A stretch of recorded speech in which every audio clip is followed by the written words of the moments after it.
So hello everyone, good evening to you all. तो हम लोग क्या तैयार हैं नीट अभ्यास 2021 के लिए, जिसमें हम लोग करने वाले हैं नीट 2012 का paper discussion of chemistry portion. तो भाई एक बार ज़रा सा कंफर्म कर दीजिए कि क्या सभी कुछ विजिबल है, मेरी वॉइस आ रही है, एवरीथिंग इज़ क्लियर। और क्या आप लोग एकदम जोश के साथ तैयार हैं फिर से एक बार 2012 के पेपर के साथ। Okay, Puja Patel good evening, Jitendra Yadav hello बेटा।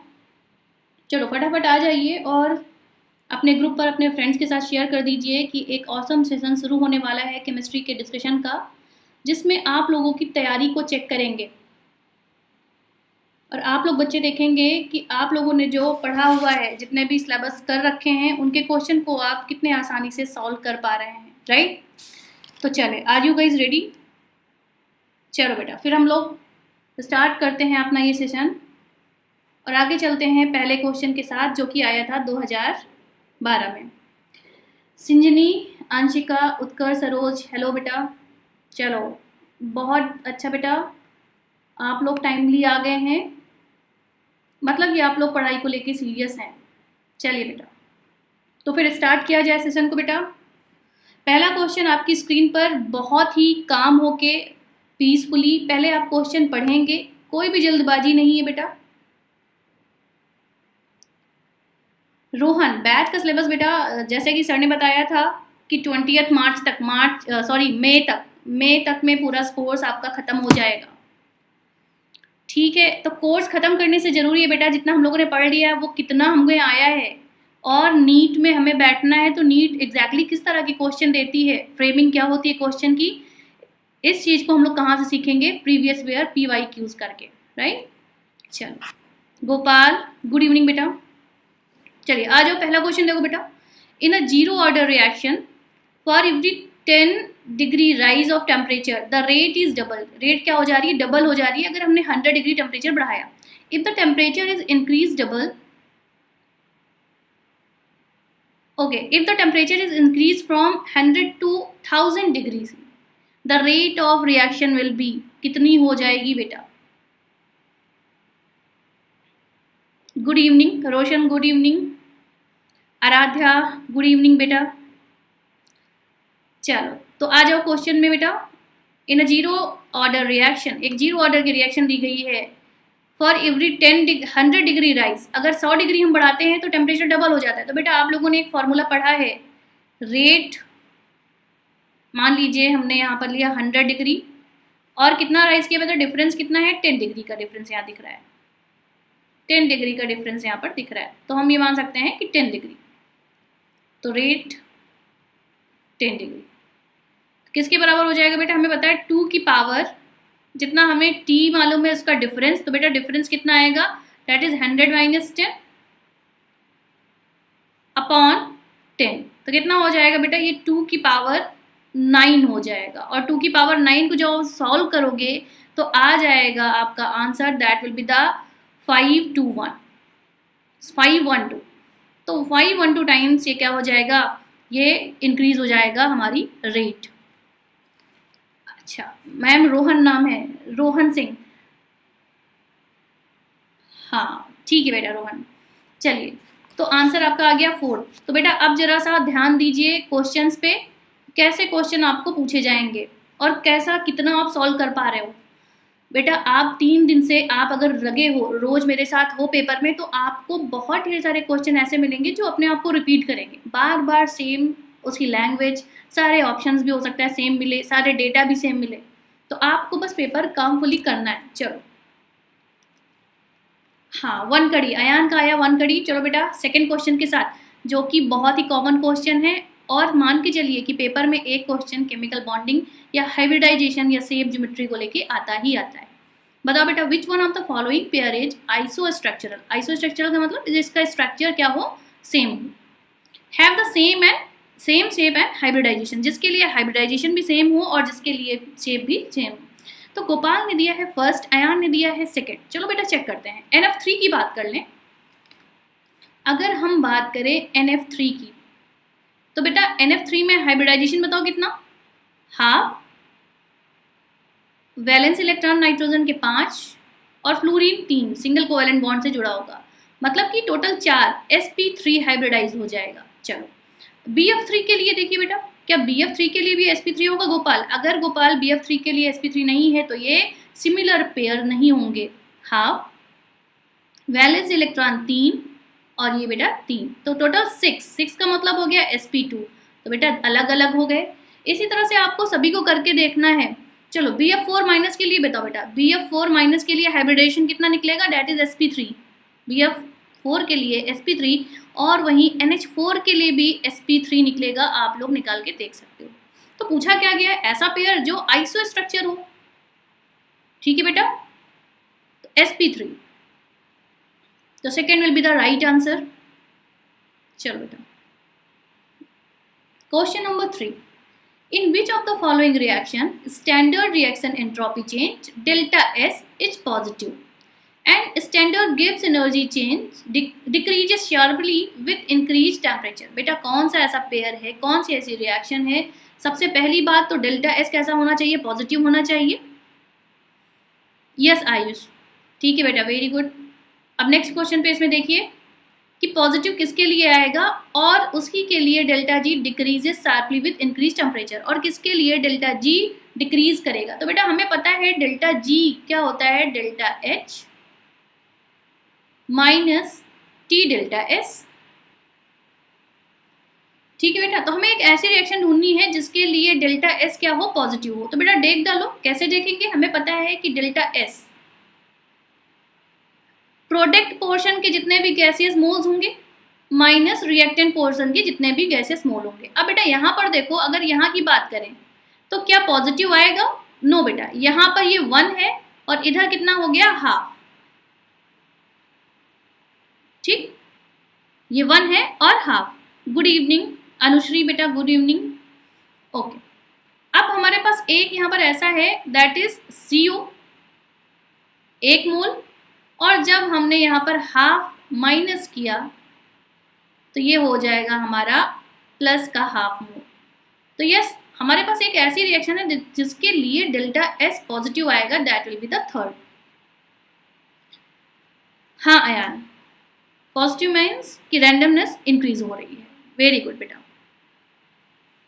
कुमार रवि रंजन, यस बेटा, आपके कमेंट, आपने एक ही कमेंट तो किया है, कोई बात नहीं।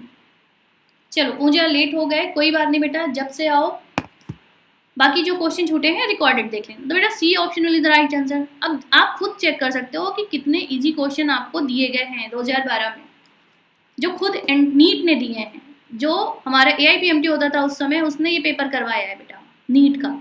चलो बेटा, ये बहुत कॉमन क्वेश्चन, एक बार फिर से question number 4, in a reaction A + B gives product.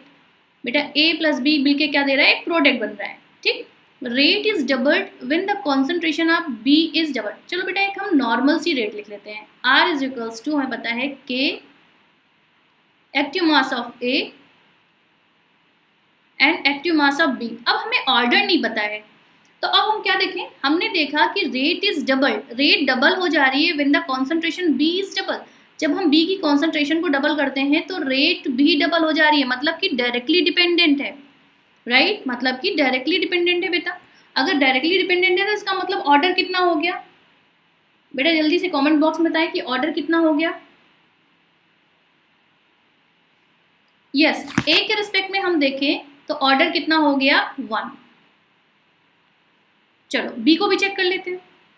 The rate increases by a factor of 8 when the concentration of both the reactant are double. तो देखो बेटा, अगर हमने ऐसा किया कि दोनों रिएक्टेंट को क्या कर दिया? डबल कर दिया, तो ये हो गया स्क्वायर और ये हो गया 2B, और हमें ऑर्डर पहले से पता है इसका कि इसका ऑर्डर क्या हो जाएगा? 1 हो जाएगा। तो बेटा जब हम अगर रेट को डबल कर दे रहे हैं तो ये कितना आ जा रहा है? 4A²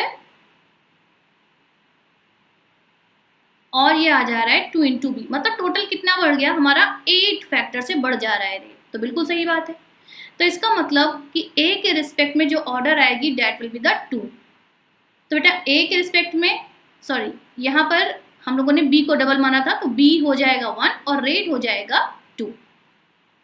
हाँ, आयुष बिल्कुल सही बेटा, बी के रिस्पेक्ट में कितना होगा, बी के रिस्पेक्ट में 1 होगा, क्योंकि बी के डायरेक्टली प्रोपोर्शनल दिखा रहा है यहाँ पर रेट को। तो बेटा इस तरह से क्या हो गया, हमारी जो रेट हो गई that will be A is equals R is equals to K A के स्क्वायर, मतलब कि ए के रिस्पेक्ट में हमारी रेट कितनी हो गई, स्क्वायर ऑर्डर हो गया, और बी के रिस्पेक्ट में हमारा ऑर्डर हो गया 1। तो बेटा कहाँ पर दिया गया है, ये दिया गया हमारे सेकेंड ऑप्शन में।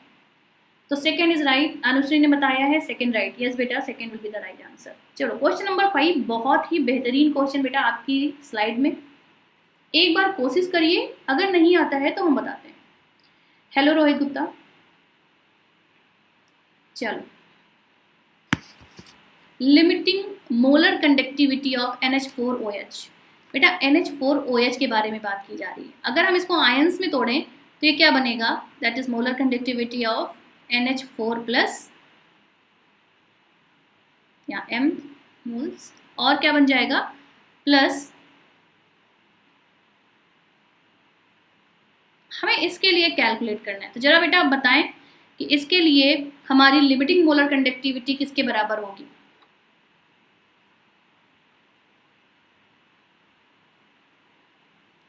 अयान ने दिया है फिफ्थ का बी, आयुष ने भी दिया है सेकेंड ऑप्शन, अनुश्री ने भी दिया है सेकेंड ऑप्शन। हाँ, कोलरास रूल से, वेरी गुड बेटा, अयान ने पूरा कॉन्सेप्ट क्लियर कर दिया। कोलरास रूल के अकॉर्डिंग बेटा ये हमारा कब मिलेगा, जब हम कैसा कुछ करें, जब हम कुछ ऐसा कि NH4Cl plus NaOH minus NaCl, मतलब हमें फाइनली क्या चाहिए, हमें ये वाले चाहिए अकॉर्डिंग टू कोलरास लॉ। यस बेटा, second will be the right answer, very good.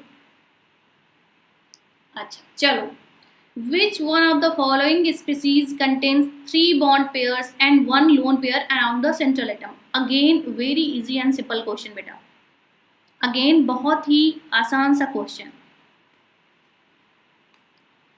Okay, Damir ने भी दिया है सेकेंड, आनंद मोहन ने भी दिया है सेकेंड, ठीक है बेटा, अनुश्री ने भी दिया है सेकेंड, आयुष ने भी सेकेंड, पूजा ने भी सेकेंड, और अयान ने तो पूरा कॉन्सेप्ट बता दिया। चलो वेरी गुड बेटा। क्वेश्चन नंबर 6 पर आइए, विच of the following species contain 3 bond pair. बेटा किसमें 3 बॉन्ड पेयर होंगे और साथ ही 1 लोन पेयर होगा। तो बहुत ही सिंपल क्वेश्चन बेटा, 3 बॉन्ड पेयर मतलब 3 के साथ रिएक्शन। तो यहाँ पर देखो बॉन्ड पेयर ही 3 नहीं है, 2 हाइड्रोजन जुड़े हैं डायरेक्ट, तो यहाँ वाला तो गलत हो गया। अब PCl3 की बात करें, यस PCl3 में 3 बॉन्ड पेयर है बेटा, और यहाँ पर BF3 में 3 बॉन्ड पेयर है, लेकिन कह रहा है कि साथ में 1 लोन पेयर भी होना चाहिए। तो चलो, फास्फोरस बेटा यहाँ पर वैलेंस इलेक्ट्रॉन 5, क्योंकि नाइट्रोजन फैमिली से, यहाँ पर ये 3 क्लोरीन जुड़ गए बेटा, और ये 1 पेयर इसके पास लोन पेयर बचा। तो यस, इसके पास सारी कंडीशन है कि 3 बॉन्ड पेयर और साथ ही 1 लोन पेयर। अच्छा चलो, इसको हम देख लेते हैं। BF3 को देखोगे बेटा तो B कैसा है, ग्रुप 13, मतलब इसके पास खुद ही वैलेंस इलेक्ट्रॉन 3 है और तीनों से आके फ्लोरीन जुड़ गया, तो 3 बॉन्ड पेयर तो बन गए, लेकिन लोन पेयर इसके पास एक भी नहीं बचे। तो PCl3 will be the right answer. जरा बच्चे बताओ PCl3 का हाइब्रिडाइजेशन क्या होगा। PCl3 का हाइब्रिडाइजेशन बेटा कमेंट बॉक्स में जल्दी से कमेंट करें।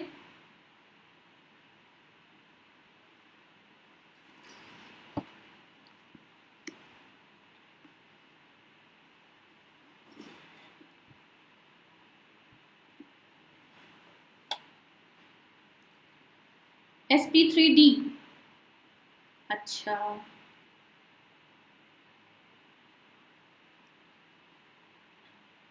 आयुष बेटा कैसे किया, sp3d PCl5 का हुआ करता है।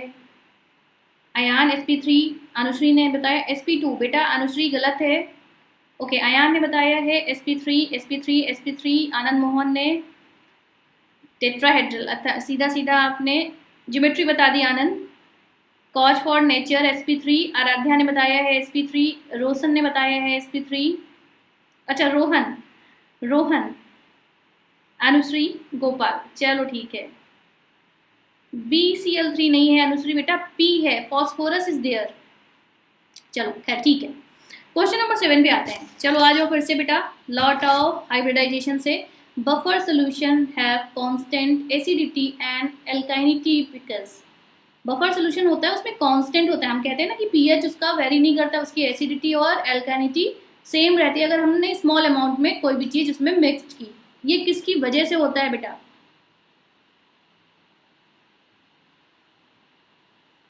हाँ अनुश्री, तब ठीक है। अगर आपने BCl3 के लिए बताया है तो ठीक है। ओके रोहन बताइए, buffer solution of constant acidity and alkalinity because, क्यों बेटा? क्योंकि buffer solution give unionized acid और base on reaction with added acid और एल्कली। मतलब जो हम स्मॉल अमाउंट में एसिड और एल्कली मिलाते हैं तो पीएच क्यों नहीं चेंज होता है? क्योंकि वो आयोनाइज नहीं करता है। ठीक, अनआयोनाइज्ड एसिड और बेस देता है। सत्यांशु ने बताया है 1। नो बेटा 1 नहीं बेटा, 7 का 1 नहीं, 7 का होगा हमारा थर्ड ऑप्शन। चलो बेटा, कई बार पूछा जाने वाला सवाल, गौर से देख लो इसे। कई बार पूछा जाने वाला सवाल, इन फ्रेंडलिक एब्जॉर्प्शन आइसोथर्म, फ्रेंडलिक जो पढ़ते हैं आप, absorption the value of 1/n is. अब जरा हमें बताइए कि ये एब्जॉर्प्शन आप जब निकालते हो तो x/m is equals to k p की पावर 1/n ये रखते हैं। ये 1/n की वैल्यू पूछी जा रही है बेटा, तो क्या होगा? अनुश्री ने कहा है थर्ड, सत्यांशु ने भी कहा है थर्ड, सत्यांशु ने कहा है कि थर्ड होगा।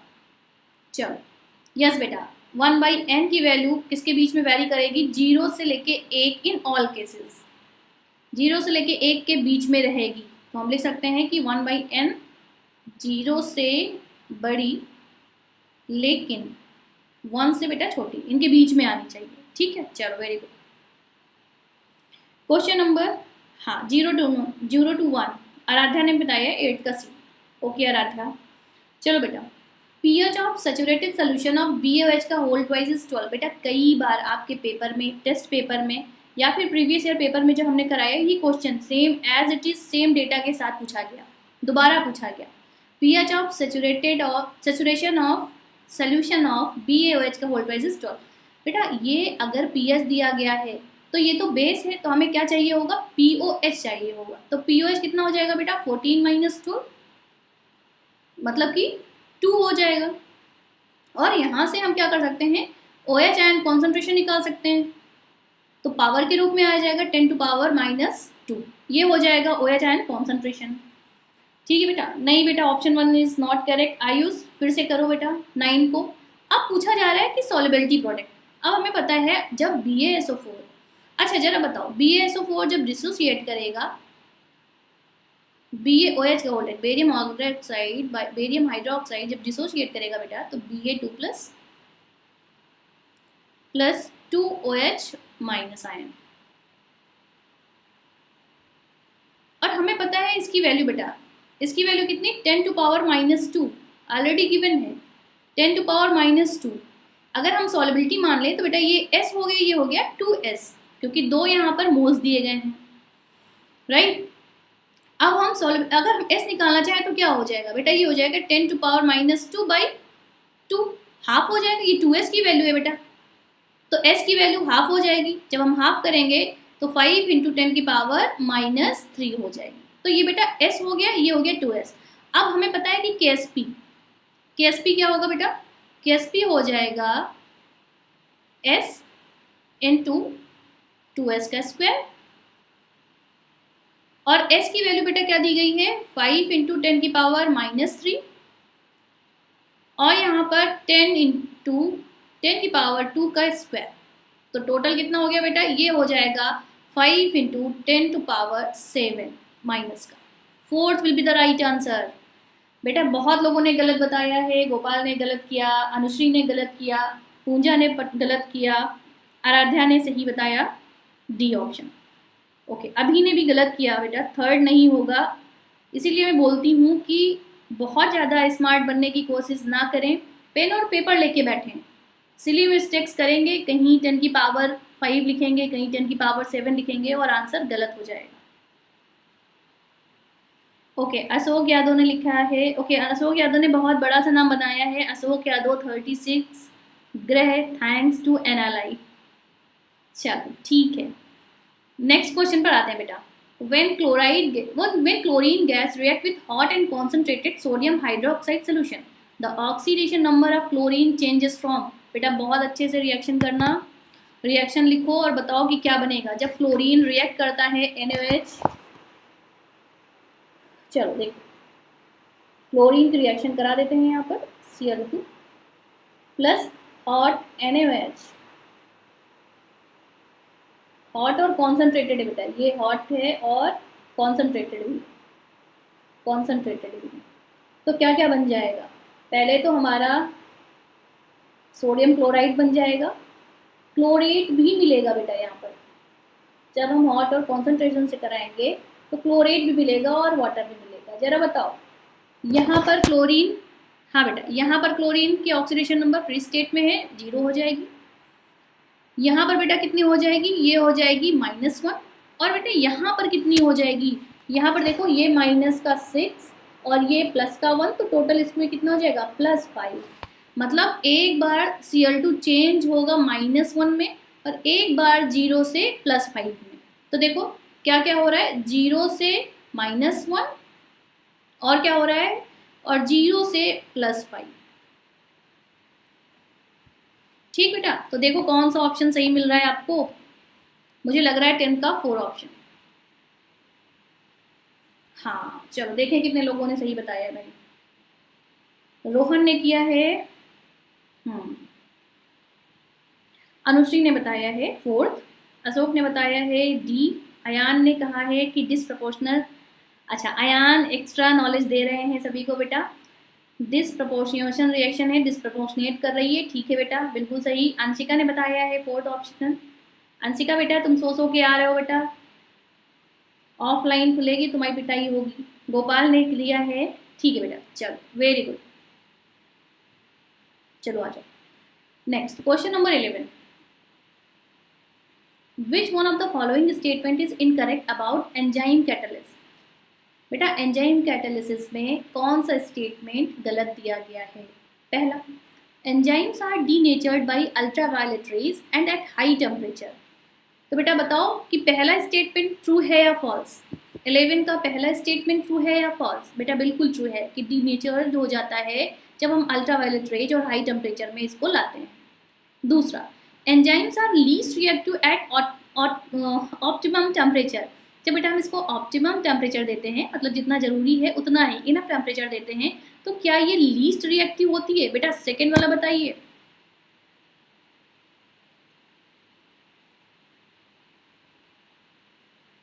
हाँ यूनिवर्स ने लिखा है 4th, सत्यांशु ने लिखा है 2nd। अच्छा आप लोग अपना नाम भी बदल देते हैं, कुछ नया ही नाम से आप लोग आते हो, इतने टफ नाम लेके आते हो जिनको मतलब बायो और केमिस्ट्री से भी ज़्यादा टफ वो वर्ड्स आपके नाम लगते हैं।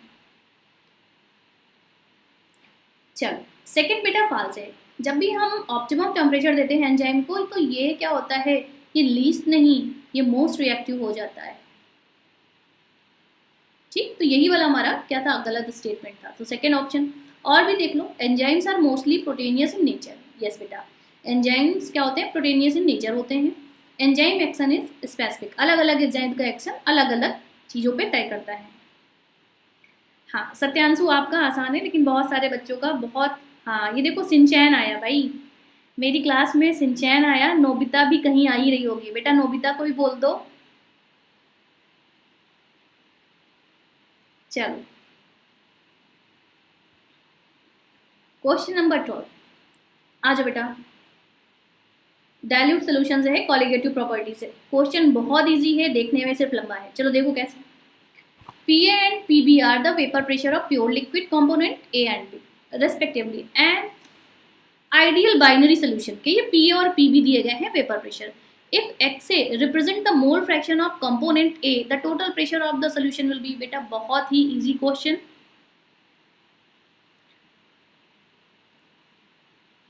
हाँ नोबिता को आंसर नहीं आता है। बेटा नोबिता को कुछ नहीं आता है तो न्यू लाइट ज्वाइन करने को बोलो ना।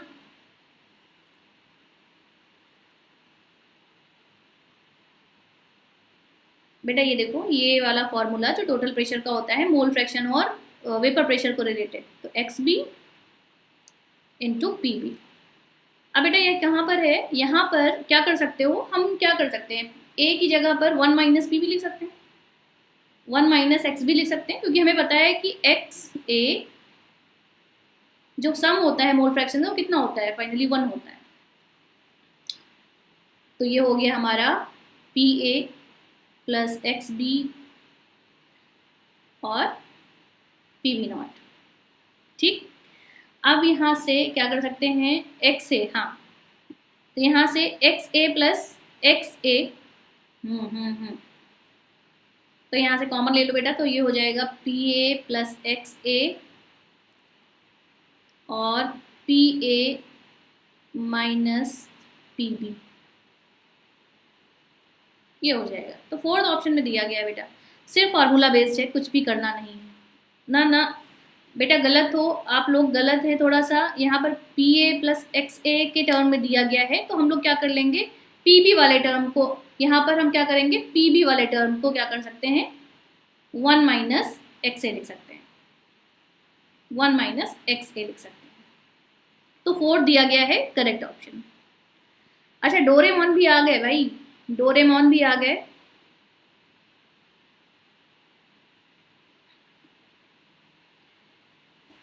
चलो, the protecting power of lipophilic colloidal solution sol is express in term of, बेटा लाइपोफिलिक सॉल दिया गया है, ओके सत्यांशु कंफ्यूज नहीं हो बेटा, हम क्या कर सकते हैं, देखो अगर नेक्स्ट पहले वाले क्वेश्चन में हमें पता है कि X A plus X B is equals to 1, तो या तो अगर हमारे पास एक्स ए के टर्म में दिया हो गया हो तो हम क्या कर सकते हैं, 1 माइनस एक्स बी लिख सकते हैं, या फिर हम इसको क्या लिख सकते हैं, हम इसको 1 माइनस एक्स ए लिख सकते हैं। चलो हाँ, the protecting power of lipophilic colloidal sol is express in term of, बेटा यहाँ पर बता दो, बहुत ही इजी क्वेश्चन, फिर से थ्योरी बेस्ड क्वेश्चन है, जो भी कोलाइडल सॉल्व होता है उनको हम कैसे करते हैं, गोल्ड नंबर से तो एक्सप्रेस करते हो आप लोग, protecting power is directly proportional to gold number, बताते हो कि जितना ज्यादा गोल्ड नंबर,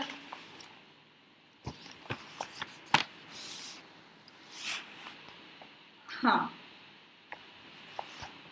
चलो गोपाल मैं चेक करती हूँ बेटा, अभी चेक करते हैं, पहले हम लोग थोड़े से क्वेश्चन करते हैं। Maximum number of electrons in a sub shell with L is equals to 3 and N is equals to 4, बेटा सबसे ज़्यादा इजी क्वेश्चन, हाँ गोल्ड नंबर, यस बेटा, maximum number of electron in a sub shell with L is equals to 3। अब बेटा L is equals to 3 साफ साफ दिया गया है, मतलब हमें N को देखना ही नहीं है, अब L ही तो डिसाइड करेगा, एजीमुथल क्वांटम नंबर ही डिसाइड करेगी कि मैग्नेटिक नंबर कितना होगा, और मैग्नेटिक क्वांटम नंबर पता चल जाएगा तो हमें नंबर ऑफ इलेक्ट्रॉन्स मिलाएंगे। तो बेटा हमें पता है मैग्नेटिक क्वांटम नंबर निकालने के लिए हमारे पास एक फॉर्मूला हुआ करता था, that is 2L plus 1, 2L plus 1, मतलब यहाँ से क्या आ जाएगा, यहाँ से आ जाएगा टोटल 7, L क्या रख दोगे, L इज इक्वल्स टू 3 रख दोगे। अब बात है इलेक्ट्रॉन की, बेटा ये हमारे पास 7 ऑर्बिटल्स हैं, और एक ऑर्बिटल में 2 इलेक्ट्रॉन आ सकते हैं, तो 7 में कितने आ सकते हैं बेटा, 7 इंटू 2 कितने हो जाएंगे, 14 हो जाएंगे। आप लोग चाहो तो यहाँ पर डायरेक्टली इलेक्ट्रॉनों के लिए फॉर्मूला लगा सकते हो, डेट इज 2L प्लस 1, यहाँ से भी आ सकता है। हाँ ऑलमोस्ट सारे बच्चों का आंसर सही है, 14 electrons will be there in L is equals to 3 and N is equals to 4। चलो बेटा ठीक है, चलो बेटा आ जाओ फिर से। 50 ml of each gas A and B take 150 and 200 seconds respectively for effusion through a pinhole under the similar condition। बेटा मैं बोलूँगी 2011 के पेपर में भी क्वेश्चन था सेम कॉन्सेप्ट से, 2010 में भी क्वेश्चन था सेम कॉन्सेप्ट में, तो अब आप देख लो कि इसको बहुत अच्छे से पढ़ना है। तो कह रहा है कि T1 और T2 दिया गया है, और बेटा मॉलिक्यूलर मास दिया गया है B का, और पूछ रहा है A का मॉलिक्यूलर मास बताइए। तो बेटा हमने क्या किया था, हमने कल भी बताया था कि हमें एक रिलेशन मालूम है, दैट इज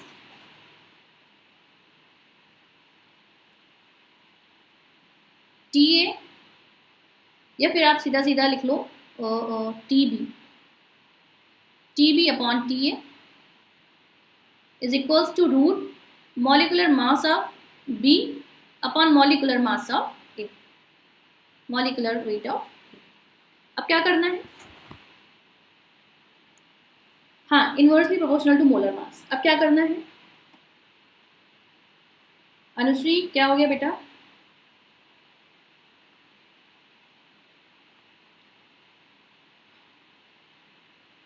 चलो, अभी टीवी दिया गया है कितना, 200 अपॉन 150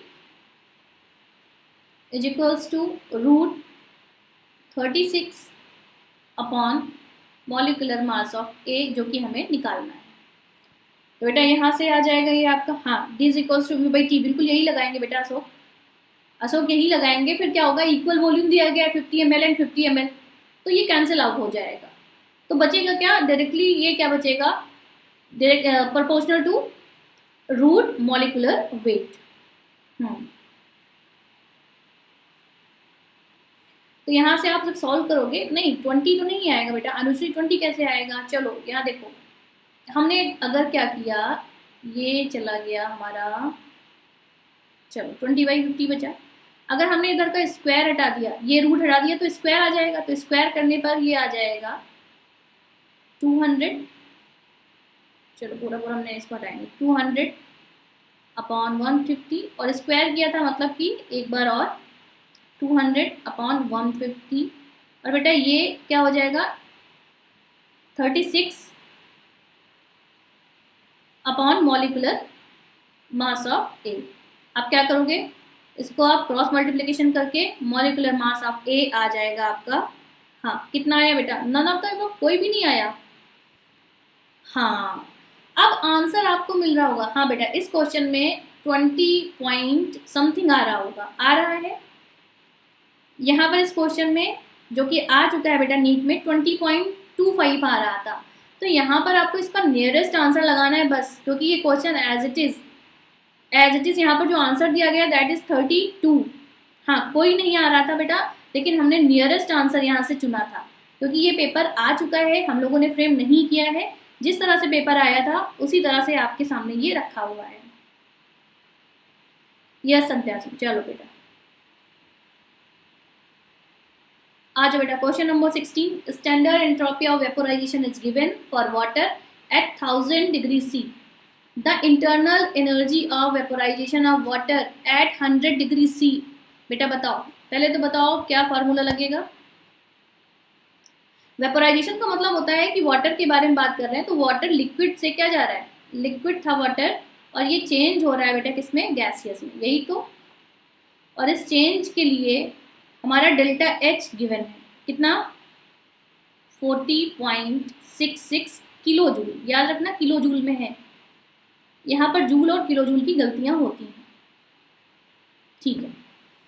अब यहाँ पर क्या पूछा जा रहा है, यहाँ पर द इंटरनल एनर्जी, तो बेटा हमें एक फॉर्मूला पता है, हमें क्या पता है, डेल्टा यू या डेल्टा एच निकाल लो, डायरेक्ट हम लिख रहे हैं delta U is equals to delta H minus N R T या एनजीआरटी, जो भी डेल्टा एनजी लिखते हो आप लोग, डेल्टा एनजीआरटी ये होता है। अब इस चेंज के लिए एन तो हो गया 1, और डेल्टा एच गिवन है बेटा, तो डेल्टा एच गिवन है कितना, 40.66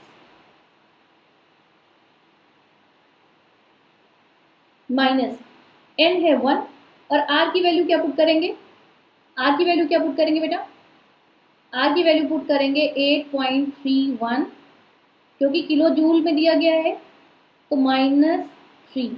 और टेम्परेचर कितना होगा, टेम्परेचर कितना होगा बेटा, 100 डिग्री सी नहीं होगा, हमें केल्विन में चेंज करना पड़ेगा, तो ये हो जाएगा 375। इसे आप सॉल्व करें, इसे सॉल्व करने पर पॉजिटिव आंसर आएगा, डेट विल बी था 37.56। चलो देखें कितने बच्चों ने किया है, 8314, अच्छा 8.314, ठीक है बेटा। तो सी ऑप्शन में भी द राइट आंसर, अयान ने लिखा है 16 का सी, गोपाल ने भी लिखा है, पूरा आंसर दे दिया है, वेरी गुड बेटा। हाँ हाँ अनुश्री, अनुश्री बेटा सिर्फ 8.3 नहीं रखेंगे हम, इसमें 8.3 इंटू 10⁻³ करेंगे, क्योंकि किलो जूल में हमें सारी वैल्यूज पुट करनी होंगी, क्योंकि ये हमारा डेल्टा है जो दिया गया है that is in kilo joule, ठीक है। चलो क्वेश्चन नंबर 17 पर चलते हैं। The number of octahedral voids per atom present in cubic close packed structure. Solid state का बहुत ही सिंपल सा क्वेश्चन है बेटा, ऑक्टाहेड्रल वाइड्स पूछी जा रही हैं तो क्यूबिक क्लोज। अच्छा पहले तो बताओ सीसी में कितने नंबर ऑफ एटम्स होते हैं? सीसीपी में कितने नंबर ऑफ एटम्स? आंसर करो फटाफट।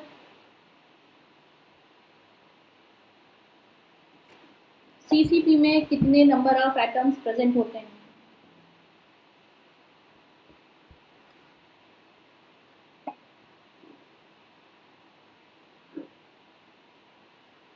अनुश्री ने बता दिया है 1। अच्छा बेटा सीसीपी में नंबर ऑफ एटम जो प्रेजेंट होंगे दैट विल बी द 4। हाँ अशोक ने बताया है, वेरी गुड, 4। अब बेटा सीसी में 4 एटम है और ऑक्टाहेड्रल वाइड्स कितनी होती हैं? ऑक्टाहेड्रल वाइड्स भी कितनी होती हैं? 4 होती हैं।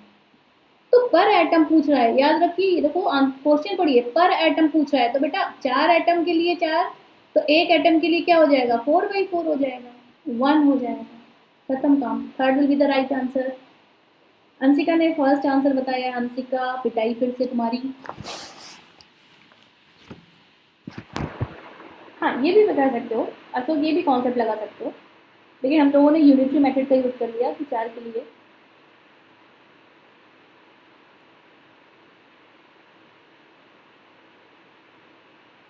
चलो क्वेश्चन नंबर 18 बेटा, क्वेश्चन नंबर 18 देखिए। The correct set of 4 quantum number for the valence electron of rubidium atom. बेटा रुबिडियम के लिए निकालना है आपको, चारों सेट निकालने हैं क्वांटम नंबर के। तो रुबिडियम 37। अच्छा वैसे भी आप जानते हैं कि रुबिडियम कहाँ प्रेजेंट होता है? एल्कली मेटल्स में तो प्रेजेंट होता है, एल्कली मेटल के 5th पीरियड में प्रेजेंट होता है। अगर नहीं आता है तो आप कॉन्फ़िगरेशन कर लो, कॉन्फ़िगरेशन निकलेगा 5s1। मतलब 5 क्या शो करता है बेटा? n शो करता है। प्रिंसिपल क्वांटम नंबर कितना है? मेन एनर्जी लेवल कितनी है? 5 है, राइट। अब L की बात करें तो S के लिए L कितना होता है? 0 होता है। Azimuthal quantum number for the S will be 0। अगर L 0 है तो बेटा M विल बी ऑलवेज भी 0। L के लिए M हमेशा 0 होती है। और S कोई भी हो सकता है, प्लस हाफ स्पिन हो सकती है, क्लॉकवाइज स्पिन हो सकती है, या फिर आपका मन है तो आप इसको माइनस हाफ भी ले सकते हैं, क्योंकि आप स्पिन देख के नहीं बता सकते। ठीक, तो क्या हो गया set? L is equals to 5, M is equals to 5, N is equal to 5, L is equals to 0, M 0 और S 5। तो first will be the right answer. Question number 19 बेटा, a metal crystallizes with a face centered cubic lattice. FCC के बारे में बात किया जा रहा है। The edge of the unit cell is given 408 picometers. The diameter of the metal atom is. चलो बेटा शुरू हो जाओ और बताओ कि इसका क्या होता है फॉर्मूला। FCC के लिए 2 इंटू डायामीटर लिख लें, R लिख लो, इज इक्वल्स टू A√2, क्योंकि FCC दिया गया है यहाँ पर। ठीक है, फेस सेंटर्ड क्यूबिक दिया गया है। हाँ गोपाल, गोपाल अपने कमेंट में जानिए, कमेंट बॉक्स में आप अपना डाउट डालिए। तो बेटा डायामीटर कितना हो जाएगा? 2 उधर चला जाएगा, तो diameter is equals to A√2 by 2। और A की वैल्यू बेटा आपको दी गई है कितनी? 408। कितनी? 408 अपॉन √2/2। अब इसे सॉल्व करोगे बच्चा, और सॉल्व करने पर ये आंसर आएगा 408 by 1.4 is equals to 288 picometer. तो third will be the right answer. बेटा थर्ड आया कि नहीं? गोपाल ने बहुत अच्छा सा क्वेश्चन पूछा है बेटा, आप लोग भी आंसर करो। चारों क्वांटम नंबर सेम नहीं हो सकते। बेटा किसका रूल था ये? पावली का एक्सक्लूजन रूल था कि एक ही ऑर्बिटल में प्रेजेंट इलेक्ट्रॉनों के लिए चारों क्वांटम नंबर सेम नहीं हो सकते। अगर 3 सेम हो भी गए तो हमारा फोर्थ वन कौन सा बेटा? स्पिन क्वांटम नंबर हमेशा डिफरेंट होगा, क्योंकि एक ऑर्बिटल में प्रेजेंट 2 इलेक्ट्रॉनों में स्पिन अपोजिट होती है हमेशा। अगर एक क्लॉकवाइज है तो दूसरा क्लॉकवाइज नहीं होगा, एंटी क्लॉकवाइज होगा। हाँ पावली ने दिया था बेटा एक्सक्लूजन रूल। और गोपाल जो आपने क्वेश्चन पूछा है ना, वही उनका स्टेटमेंट था कि no 4 quantum number for the same orbital will be same. चारों और क्वांटम नंबर एक ही ऑर्बिटल में प्रेजेंट इलेक्ट्रॉनों के लिए सेम नहीं हो सकती। चलो बेटा आगे चलें। क्वेश्चन नंबर 20, फटाफट करो भाई, आंसर दो। The enthalpy of fusion of water is given. The molar entropy change for the melting of ice at 0 degree C is। चलो फटाफट इसका फॉर्मूला बताओ बेटा। एंट्रोपी पूछा गया है, आपको एक छोटा सा फॉर्मूला पता है, delta H upon T. Delta H upon T, तो डेल्टा एच तो गिवन है कितना बेटा, 1.435 किलो जूल। किलो जूल में है, फटाफट जूल में बदल लो, क्योंकि सारे देखो यहाँ पर कैलोरी पर मोल में दिए गए हैं, सारे ही कैलोरी, किलो कैलोरी में नहीं दिया गया है, सॉरी किलो कैलोरी में नहीं, यहाँ पर कैलोरी में दिया गया आंसर, तो हमने यहाँ पर फटाफट से चेंज कर लिया, किलो कैलोरी को कैलोरी में चेंज कर लिया। अब टेम्परेचर 0 डिग्री दिया था सी में, देखिए हमें क्या करना है, केल्विन में लेना है, तो कितना हो जाएगा 273।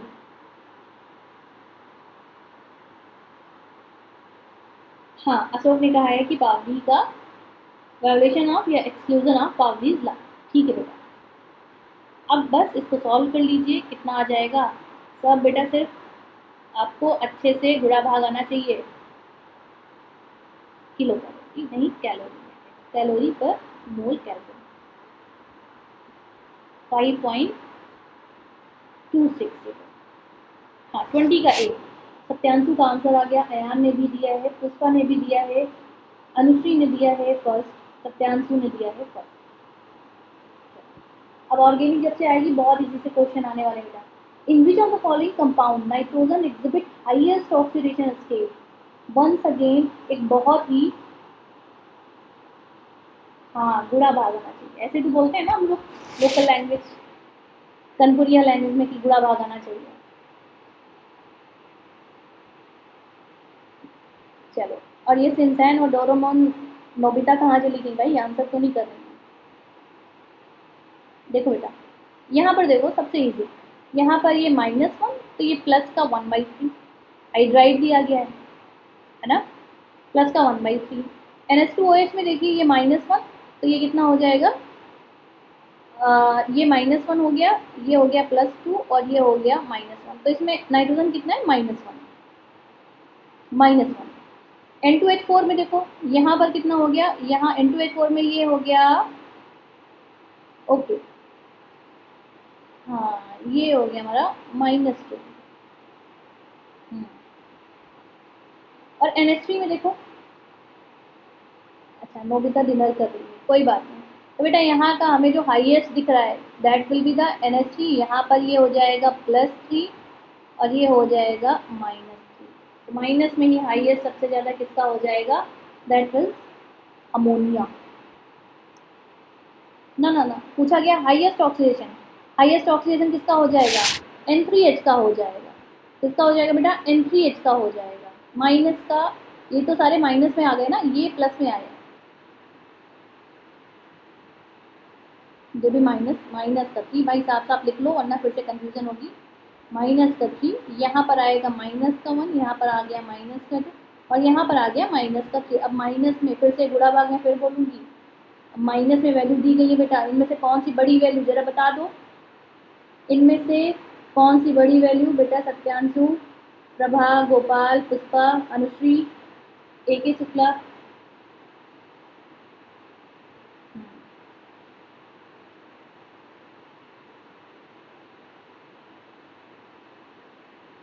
बेटा बताओ कौन सी, -2 बड़ी बेटा, -1/3 लिखा हुआ है, देखो माइनस में लिखा है 1/3, तो सबसे बड़ी वैल्यू तो यही हुई ना, वही गुणा भाग की गलती।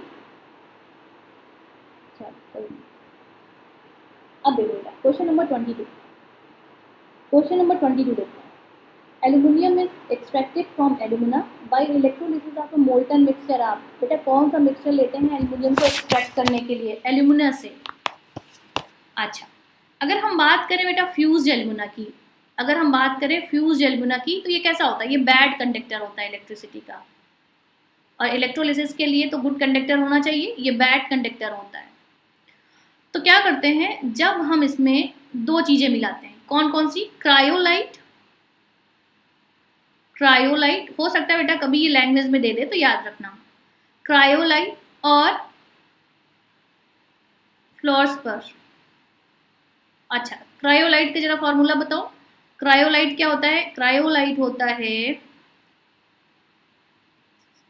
Na3Al और फ्लोस्पर क्या होता है? कैल्शियम का फ्लोराइड होता है। ये दोनों चीज मिलाते हैं, तो बेटा ये दोनों चीज करते क्या है, जरा इनका वर्क बता दो,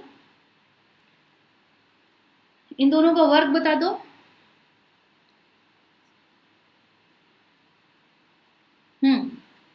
इनका वर्क बताओ कि इन दोनों को जब हमने मिलाया, मोल्टन मिक्सचर बनाया, तो क्या हुआ? ये क्या करते हैं बेटा? ये सबसे पहली बात तो एल्यूमिना को क्या कर देते हैं? Make alumina good conductor. ये क्या कर देते हैं? एल्यूमिना को गुड कंडक्टर में बदल देते हैं। और साथ ही ये क्या करते हैं? मेल्टिंग पॉइंट को भी रिड्यूस कर देते हैं। जो इलेक्ट्रोलिसिस में लगने वाली मेल्टिंग पॉइंट है उसको भी क्या कर देते हैं? रिड्यूस कर देते हैं। तो दोहरा काम करते हैं ये। तो इसलिए हम एल्यूमिना को Na3Al(F6) और CaF2 के साथ मिलाते हैं, जिससे हमें आराम से एल्युमिनियम क्या करना, लोअर मॉलिक्यूलर, ठीक है, अच्छा ठीक है बेटा, चलिए नेक्स्ट आइए question number 24। Which of the following statement is not true? K2Cr2O7 solution is acidic, medium orange होता है, बेसिक में कह रहे हैं, बियॉन्ड 7 का मतलब हो गया 7 से ऊपर, मतलब बेसिक में कैसा होता है? येलो होता है, on passing H2S through acidified K2Cr2O7 solution a milky colour is observe, या फिर फोर्थ ऑप्शन इज करेक्ट। बताओ बेटा, एनालिटिकल है क्वेश्चन, आप इसको बताइए। सत्यांशु, अशोक, फटाफट आंसर दीजिए बेटा।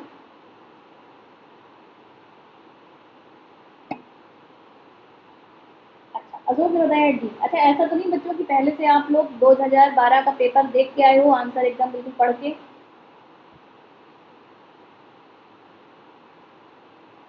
गोपाल ने बताया फोर्थ। यस बेटा, ऐसा क्यों होता है? फोर्थ वाला सही है बेटा, ये इनकरेक्ट है, सही नहीं है। क्यों? NO2Cr2O7 is preferred over K2Cr2O7 in volumetric, जबकि ऐसा नहीं, हम इसको प्रिफर नहीं करते क्योंकि ये हाईली हाइग्रोस्कोपिक होता है। कैसा होता है? हाइग्रोस्कोपिक होता है। तुरंत जहाँ भी नमी पाया, पानी पाया, तो ये क्या हो जाता है? ये उसको एब्जॉर्ब कर लेता है। हाँ, इनकरेक्ट होता है, ठीक है। क्वेश्चन नंबर 24 पे आओ। A mixture of potassium chlorate, बहुत ही अच्छा सा क्वेश्चन है। A mixture of potassium chlorate, oxalic acid and sulphuric acid is heated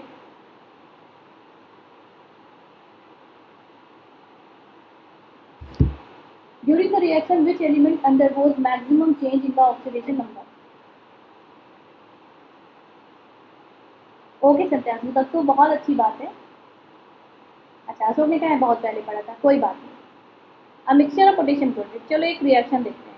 एक मिक्सचर बनाते हैं जिसमें KClO3 लिया हमने, और साथ में क्या ले रहे हैं बेटा? और ले रहे हैं ऑक्सैलिक एसिड, मतलब कि H2C2O4 ले रहे हैं, ले लिया, और भी साथ में सल्फ्यूरिक एसिड ले रहे हैं। अब कह रहे हैं कि कुछ तो बनेगा, चलो बना के देखते हैं कि क्या क्या चीज़ें बनेंगी। तो हमारे पास एक तो मिला हमारा पोटेशियम सल्फेट, दूसरा मिलेगा बेटा KCl, और साथ में CO2 और H2O as a by product, CO2 और H2O।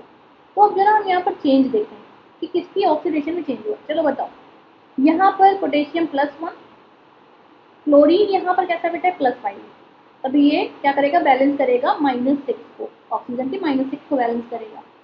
अब यहाँ पर आओ, सल्फर, भाई हम सेंट्रल एटम का ही ऑक्सीडेशन नंबर देखते हैं कि चेंज हुआ है कि नहीं हुआ है। तो यहाँ पर सल्फर है +6 ऑक्सीडेशन स्टेट में।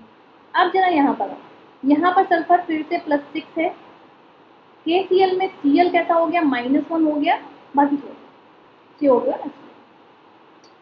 ठीक बेटा, तो हमें देखने को मिल रहा है ना क्लियरली कि किसका ऑक्सीडेशन नंबर चेंज हुआ। बताओ कौन सा maximum change in oxidation number? बेटा +5 था और चेंज हो गया -1 से, तो a huge difference in between +5 and -1। तो सबसे ज़्यादा चेंज हुआ हमारा क्लोरीन। ठीक है, चलो ये क्वेश्चन आपके लिए, चलो करो 25। विच one of the following is an outer orbital complex and exhibit paramagnetic behaviour. पहले बताओ कि आउटर ऑर्बिटल कॉम्प्लेक्स किसे कहते हैं। फटाफट कमेंट में लिखो जो भी आ रहा है।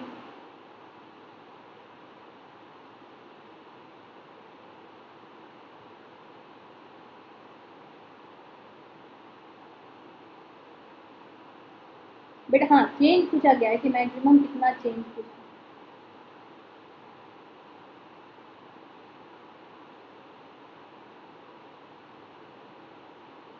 महबूबा, स्टूडेंट इतने कम इसलिए क्योंकि लेट नाइट सेशन चल रहा है और सुबह से बहुत ढेर सारी क्लासेस और यूट्यूब सेशन हो चुके हैं, और यहाँ पर वही बच्चे ज्वाइन कर सकते हैं जिन्होंने पूरी केमिस्ट्री पढ़ी हो।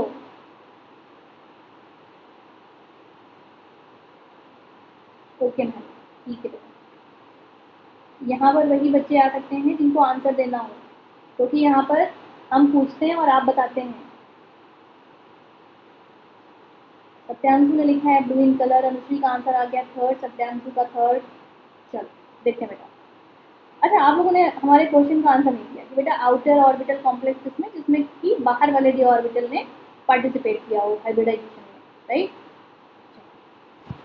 अब यहाँ पर पैरामैग्नेटिक के लिए क्या होना चाहिए, अनपेयर्ड इलेक्ट्रॉन होना चाहिए, है ना बेटा। पैरामैग्नेटिक के लिए अनपेयर्ड इलेक्ट्रॉन, तो आप सभी को बना के देख सकते हो, लेकिन यहाँ का आंसर जो है दैट इज निखिल।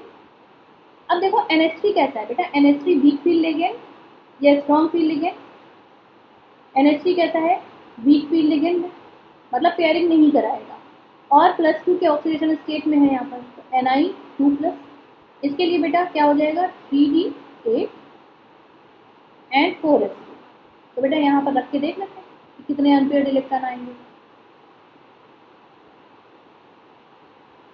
1 2 3 4 5 6 7 और 8। देखो यहाँ पर हमें 2 अनपेयर्ड इलेक्ट्रॉन मिल गए, क्योंकि NH3 वीक फील्ड लिगेंड है तो पेयरिंग भी नहीं कराएगा। तो 2 अनपेयर्ड इलेक्ट्रॉन, अगर अनपेयर्ड इलेक्ट्रॉन है तो पैरामैग्नेटिक बिहेवियर शो करेगा। तो third option will be the right answer. लेकिन बच्चे आप लोग क्या करेंगे, फर्स्ट सेकेंड और फोर्थ को भी बना के देखेंगे कि वहाँ पर कैसे पेयरिंग हो रही है, कैसे अनपेयर्ड इलेक्ट्रॉन नहीं है, राइट। चलो क्वेश्चन नंबर 26 में आइए। ओके अंशिका, अंशिका ने भी बच्चे ने आंसर बताया है। चलो ठीक है, अयान ने दिया है। हाँ, चलो बताओ, 2 अनपेयर्ड इलेक्ट्रॉन है, ठीक है।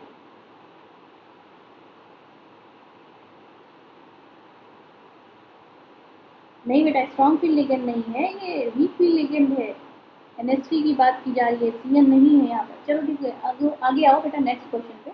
The ease of absorption of the hydrated alkali metal ions on an ion exchange resin follows as order। बेटा यहाँ पर आयन एक्सचेंज रेजिन में कौन सा ऑर्डर फॉलो होगा। तो हमें पता है कि रेट की जब बात करेंगे, रेट ऑफ एब्जॉर्प्शन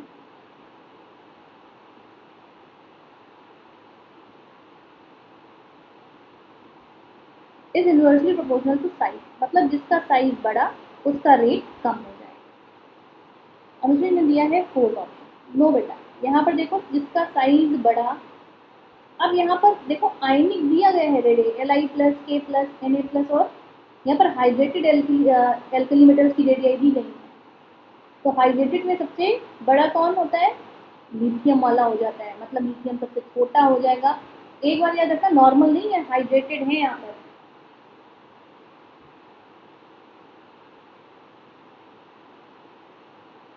अच्छा ठीक है, तो ये हाइड्रेटेड का ऑर्डर होगा, लिथियम।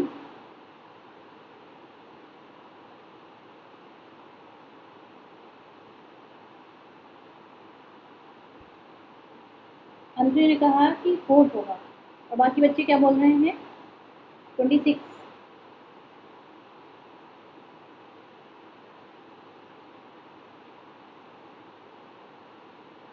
हाँ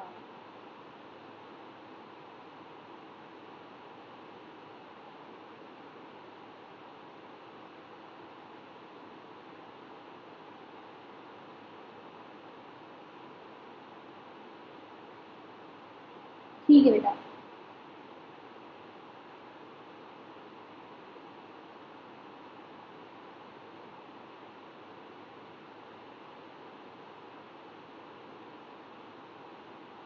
लिथियम का मिनिमम होगा और रुबिडियम का हाईएस्ट होगा। लिथियम का मिनिमम एंड रुबिडियम का हाईएस्ट होगा। ठीक है आंसर।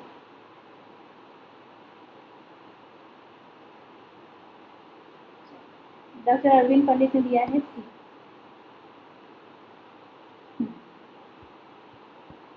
चलो क्वेश्चन नंबर 27 बेटा, equivalent solution of the following substance way prepared separately, which one of the these recorded the highest pH.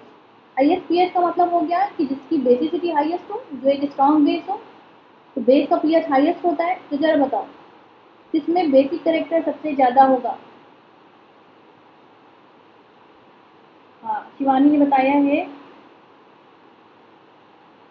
With NI. हाँ NH3 is weak feeling. Yes बेटा। रोहन कौन सा।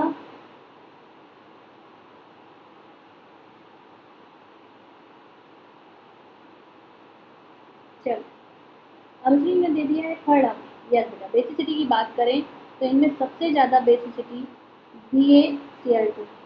अच्छा ऐसा क्यों है बेटा, ज़रा ये भी बता दो। बेरियम क्लोराइड मोर बेसिक क्यों है।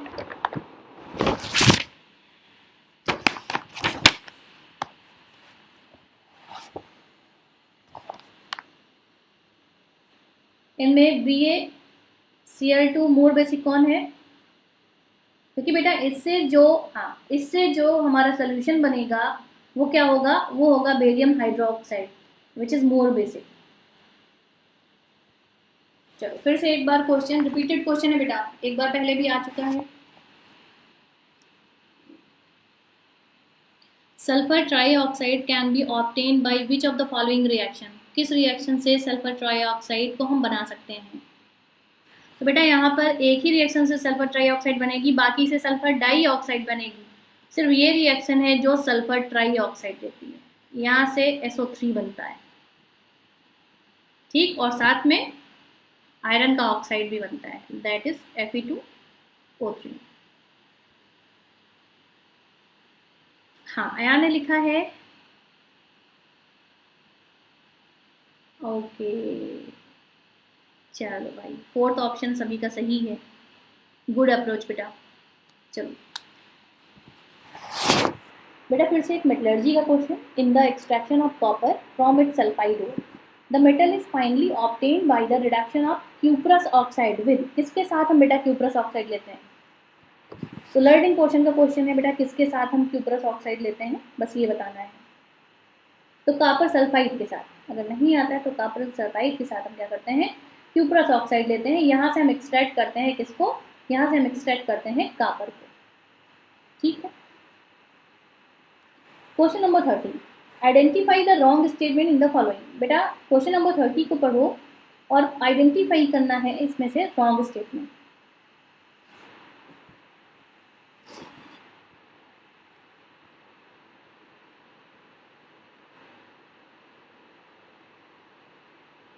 ओके यशोद यादव ने दिया है सी। Self reduction. हाँ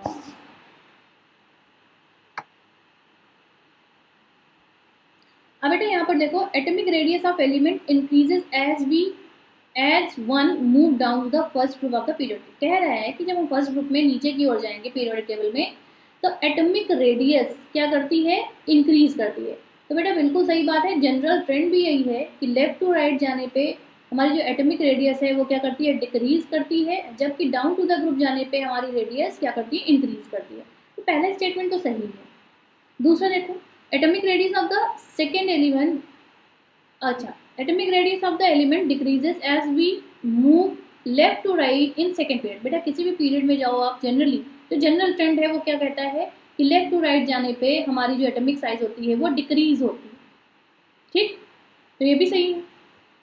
थर्ड वाला, almost among the isoelectronic species smaller the positive charge on the end, smaller is the ionic radius. No बेटा गलत हो गया, जबकि हम कहते हैं कि जितना ज़्यादा पॉजिटिव चार्ज, मतलब greater the positive charge smaller the radii, जितना ज़्यादा पॉजिटिव चार्ज होगा उतना ही कम उसका आयनिक रेडियाई हो जाती है। तो ये तो गलत हो गया। और आइसो इलेक्ट्रॉनिक में हम लोग चार्जेस देख के ही आंसर देते भी हैं, इलेक्ट्रॉन और जेड काउंट नहीं करते। और बेटा ये वाला देखिए, कह रहा है कि greater the negative larger the ionic size, yes बेटा, जितना ज़्यादा माइनस का मैग्नीट्यूड होगा उतना ही ज़्यादा साइजेस क्या होंगी, ज़्यादा होंगी। विच one of the following statement is not valid for oxo acid of phosphorus, बेटा कौन सा ऑक्सो एसिड ऑफ फॉस्फोरस के लिए वैलिड नहीं है। All oxo acid contain tetrahedral 4 coordinate phosphorus, बेटा क्या सभी ऑक्सो एसिड में टेट्राहेड्रल 4 कोऑर्डिनेट फॉस्फोरस होता है। अगर हम नॉर्मल ऑक्सो एसिड बनाए तो बेटा ये स्ट्रक्चर तो वहाँ पर होता ही होता है। बाकी के बचे अगर ऑक्सीजन है तो इसके साथ जुड़ते हैं, और अगर H है तो नॉर्मली होता है। अगर ऑक्सीजन है तो OH के साथ जुड़ता है, और अगर नॉर्मली H हमारा पास बचा है तो H जोड़ देंगे। तो ये स्ट्रक्चर तो अब यहाँ पर होता ही होता है। ठीक, अब देखो बेटा, all oxy acids contain at least 1 PO unit and 1 POH unit. मैंने बेटा अभी यही बताया कि बेसिक स्ट्रक्चर ये ऑक्सो एसिड का होता ही होता है। Orthophosphoric acid is used in manufacture of triple super phosphate, बेटा ये भी बिल्कुल सही है, आर्थोफॉस्फोरिक एसिड की है। अब लास्ट बचता है हाइपोफॉस्फोरिक एसिड, हाइपोफॉस्फोरस एसिड। अब बेटा हाइपोफॉस्फोरस एसिड का स्ट्रक्चर जब बनाओगे तो स्ट्रक्चर होता है ये COOH, इतना तो कॉमन हो गया। अब बचे हुए हमारे पास 2H, ये 2H, ठीक बेटा। हाँ, हाइपोफॉस्फोरस एसिड मतलब बेटा यहाँ पर देखो आयनाइज होने वाले H जो होंगे वो कितने होंगे, जितने हमारे ऑक्सीजन के साथ लगे होंगे। तो यहाँ पर एक ही H लगा है डायरेक्ट ऑक्सीजन के साथ, मतलब एक ही आयनाइज हो सकता है, एक ही प्रोटॉन दे सकता है। मतलब ये कैसा हो गया, ये हो जाएगा मोनोप्रोटिक, ना कि डाइप्रोटिक। कैसा हो जाएगा, मोनोप्रोटिक। मोनोप्रोटिक या मोनोबेसिक दोनों चीज कह सकते हैं, मोनोप्रोटिक या मोनोबेसिक, क्योंकि बेसिसिटी कितनी निकल रही है बेटा, इसकी 1 निकल रही है। तो फोर्थ हमारा क्या हो गया, गलत स्टेटमेंट।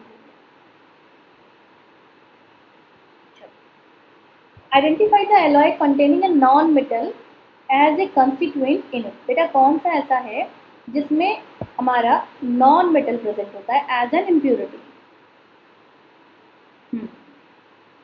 महबूबा ने दिया है डी, अयान ने भी दिया है सही आंसर, सत्यांशु, अयान, आयुषी, अनुश्री। चलो ठीक है बेटा।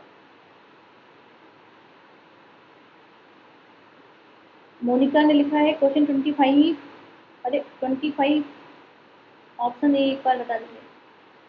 ओके मोनिका, अभी हम लोग फिर से पीछे जाएंगे, पहले हम लोग ये वाले क्वेश्चन कर लें फटाफट। अच्छा बेटा जरा बताओ, बेल मेटल, बेल मेटल की इम्प्योरिटी बताओ जरा क्या होता है। बेल मेटल में 80% कॉपर और साथ में 20% टिन मिली होती है, 20% टिन मिली होती है। ब्रोंज में तो क्या होता है, ब्रोंज भी सेम होता है कॉपर और टिन का इम्प्योरिटी, लेकिन परसेंटेज डिसाइड नहीं, कॉपर और टिन में भी होती है इम्प्योरिटी।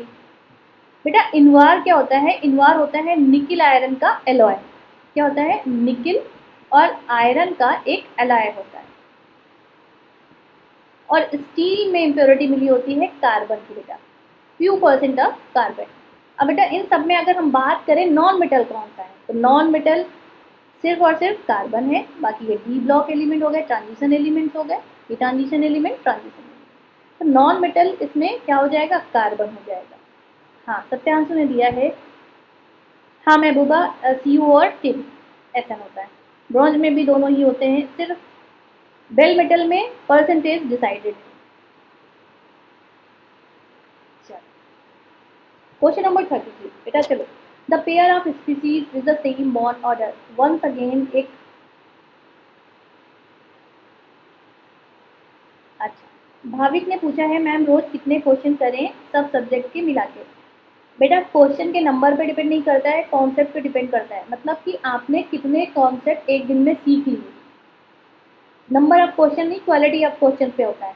आप प्रीवियस ईयर क्वेश्चन कर लो, आप हर चैप्टर, अगर आप पूरी केमिस्ट्री पढ़ चुके हो, पूरा बायो पढ़ चुके हो, आप रिपीटर हो, तो आप क्या करो, हर चैप्टर को उठा के थोड़ा थोड़ा क्वेश्चन कर डालिए। तो वो डिपेंड करता है कि आपने पढ़ कितना रखा है, लेकिन ज़्यादा से ज़्यादा क्वेश्चन प्रैक्टिस करोगे तो ज़्यादा से ज़्यादा कॉन्सेप्ट भी क्लियर होंगे। चलो, the pair of species with the same bond order, बेटा बॉन्ड ऑर्डर निकालो यहाँ पर, सेम बॉन्ड ऑर्डर।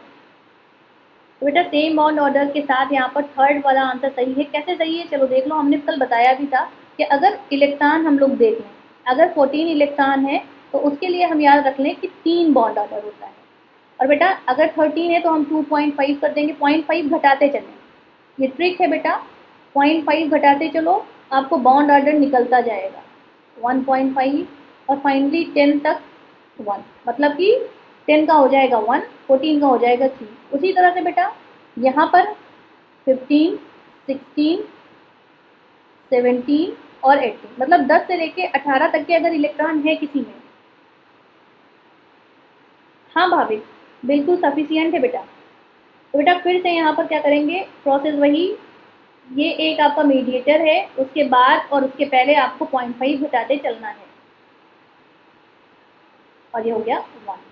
ठीक, तो O2 माइनस, बेटा O2 माइनस में कितने इलेक्ट्रॉन, 18 इलेक्ट्रॉन। तो देखो जरा 18 के लिए कितना 1, और B2 में कितने इलेक्ट्रॉन, B2 में इलेक्ट्रॉन हो गए 5 5 10, इसमें हो गए 10 इलेक्ट्रॉन। अब 10 के लिए कितना, 10 के लिए भी 1, तो दोनों में ही बॉन्ड ऑर्डर कैसा है, सेम है।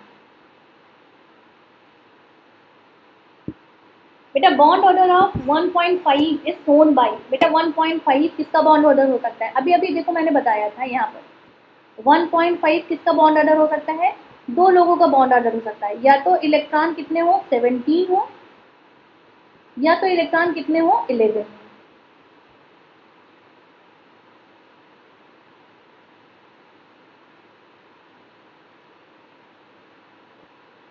ठीक है बेटा, या तो इलेक्ट्रॉन कितने हो, हमारे पास इलेक्ट्रॉन या तो 17 हो तो बॉन्ड ऑर्डर हमारा 1.5 हो सकता है, और या तो हमारे पास 11 हो। तो बेटा 11 तो किसी में भी नहीं है क्योंकि यहाँ पर ऑक्सीजन दिया गया है, तो 16 के ही आसपास होंगे। तो 17 देख लो क्या किसी के लिए है, यहाँ पर कितना हो गया बेटा, ये हो गया 18, ये हो गया 16, ये हो गया 15, और ये हमें मिल गया 17 इलेक्ट्रॉन। तो 17 इलेक्ट्रॉन किसके लिए है, O2 माइनस। तो fourth option will be the right answer. चलो क्वेश्चन नंबर 35 पे आ जाओ बेटा। Question number 35, which one of the following is a mineral of iron.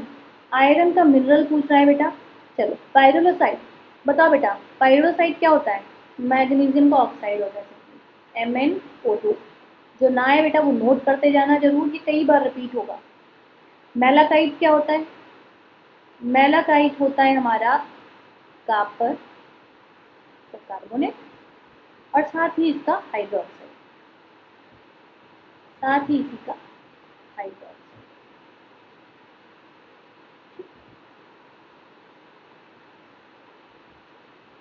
अब बात करें हम कैल्शियम की, तो कैल्शियम होता है टिन का ऑक्साइड।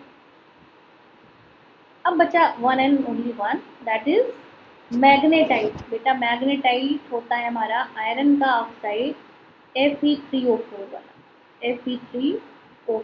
तो बेटा आंसर क्या सही हो गया, हाँ भाविक, भाविक ने लिखा है लैलाकाइट, मैलाकाइट। इस तरह से मैग्नेटाइट सही आंसर हो गया।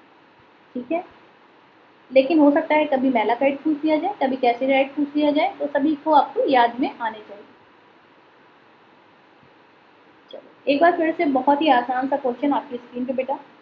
विच one of the alkali metal forms only the normal oxide N2O on heating in air. और बेटा आप देख रहे हो ये सारे एल्कली मेटल्स दिए गए हैं, इनमें से सिर्फ एक ही ऐसा एल्कली मेटल होता है जो M2O टाइप का क्या बनाता है, ऑक्साइड बनाता है, डायरेक्ट क्या करता है M2O टाइप का ऑक्साइड बनाता है। बाकी में से लिथियम को छोड़ के कोई भी M2O नॉर्मल ऑक्साइड नहीं बनाते हैं। हाँ सत्यांशु कोई बात नहीं, गलती से टाइप हो जाता है। चलो क्वेश्चन नंबर 37 बेटा, question number 37, the correct order of decreasing acid strength of trichloroacetic acid. अच्छा चलो हम लिखते भी जाए बेटा, ट्राईक्लोरोएसिटिक एसिड मतलब कि Cl3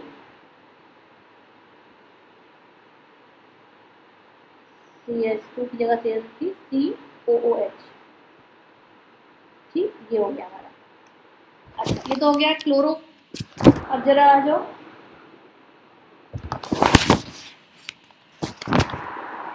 फ्लोरो के बारे में। तो ये हो गया F3, COOH, ठीक, या फिर CF3 लिख सकते हो, 3F आगे या पीछे कहीं भी लिख सकते हो। अब बात करें हम फॉर्मिक एसिड की, COOH, और हम बात करें एसिटिक एसिड की, CH3 COOH। बेटा एसिडिक स्ट्रेंथ -I ग्रुप क्या करते हैं, इंक्रीज कर देते हैं, बढ़ा देते हैं। अब यहाँ पर क्लोरीन और क्लोरीन -I ग्रुप, बेटा दोनों ही -I ग्रुप शो करते हैं, ये भी -I ग्रुप शो करता है और ये भी -I। लेकिन अगर हम देखें कि जो हमारा ऑर्डर होता है कि ज़्यादा -I कौन शो करेगा, ज़्यादा इलेक्ट्रॉन कौन विड्रॉ करेगा, दैट इज क्लोरीन। क्लोरीन का -I ज़्यादा होता है, और 3 यहाँ पर भी 3 है, तो क्या करेगा, 3 तरफ से ये क्या करेगा, इलेक्ट्रॉन को विड्रॉ करेगा वहाँ पर, और क्या करेगा, एसिडिक स्ट्रेंथ को बढ़ाएगा। अब ये तो ठीक है। अब यहाँ पर देखो बेटा, ये और इसकी कंपैरिजन, ये तो डेफिनेटली इससे कम होगा, लेकिन हम दोनों की बात करें तो ये +I है, यहाँ पर ना तो +I ना तो -I, तो एज इट इज जितना है एसिडिक स्ट्रेंथ उतना ही रहेगा, लेकिन यहाँ पर -I, इलेक्ट्रॉन डोनेटिंग ग्रुप लगा हुआ है, मतलब कि ये एसिडिक स्ट्रेंथ को क्या करेगा, कम कर देगा, तो सबसे कम हो जाएगी ये। तो बेटा मैच कर लो, ट्राईक्लोरो एसिडिक एसिड के लिए दिया गया है A, और ट्राईफ्लोरो के लिए दिया गया है B, D और C, BADC, तो third will be the right answer.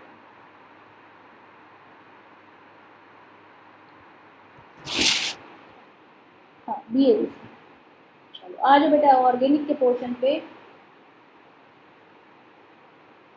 बेटा एल्कीन दी गई है, अनसिमेट्रिकल एल्कीन दी गई है, यहाँ पर वाटर का एडिशन दिखाया जा रहा है, ठीक। अब बताओ बेटा, पहले तो बताओ कि जो H प्लस H2O के साथ जो रिएक्शन होगी वो किस रूल के अकॉर्डिंग होगी, मार्कोनिकॉफ या एंटी मार्कोनिकॉफ। बेटा यहाँ पर किस रूल के अकॉर्डिंग होगी, मार्कोनिकॉफ या एंटी मार्कोनिकॉफ। ये बेटा बॉन्ड टूटेगा, अगर हम मार्कोनिकॉफ के हिसाब से करेंगे इसको, इवन मार्कोनिकॉफ के हिसाब से करेंगे तो पुअर बिकम्स पुअर, मतलब यहाँ पर लगेगा OH और यहाँ पर लग जाएगा H, तो ये तो हो गया एक प्रोडक्ट ऐसा बनेगा, तो जो कि होगा माइनर। अब यहाँ पर बेटा क्या होगा, यहाँ पर शिफ्टिंग होगी, किसकी शिफ्टिंग होगी, क्योंकि यहाँ पर ये कार्बोकेटायन सेकेंडरी था बेटा, और ये वाला हमारे पास टर्सरी है, तो हमें क्या चाहिए, मोर स्टेबल प्रोडक्ट चाहिए होता है। हाँ मार्कोनिकॉफ होगा, very good, more stable product चाहिए होता है, तो क्या होगा, ये यहाँ पर शिफ्टिंग होगी, CH3 इधर आएगा और OH आ जाएगा इधर, और वही होगा हमारा मेन प्रोडक्ट या major product, CH3 C CH3, ये आ जाएगा, OH लग जाएगा मोर स्टेबल कार्बोकेटायन, क्योंकि 3 डिग्री कार्बोकेटायन लगा है बेटा, ये आ जाएगा CH, और ये वाला मिथाइल ग्रुप आ जाएगा इसके पास, और एज इट इज CH, तो ये होगा हमारा मेजर।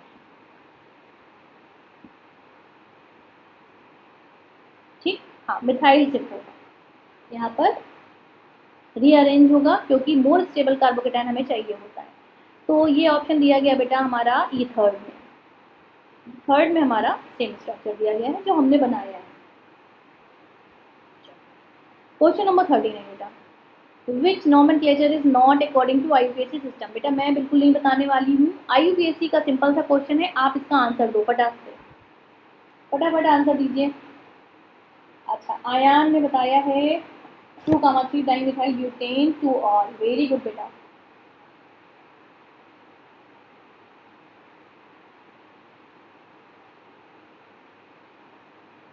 ओके, मोनिका यादव ने कहा है मिथाइल 6 होगा।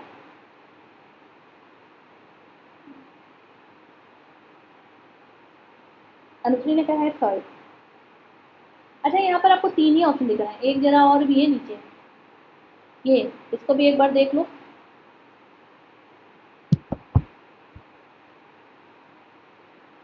क्या बेटा ये सही दिया गया है, 4 ब्रोमो 2,4 डाइमिथाइल हेक्सेन। चलो देख लेते हैं, किधर से हम नंबरिंग करेंगे, जिधर से हमारा सब्सिट्यूएंट पास में होगा।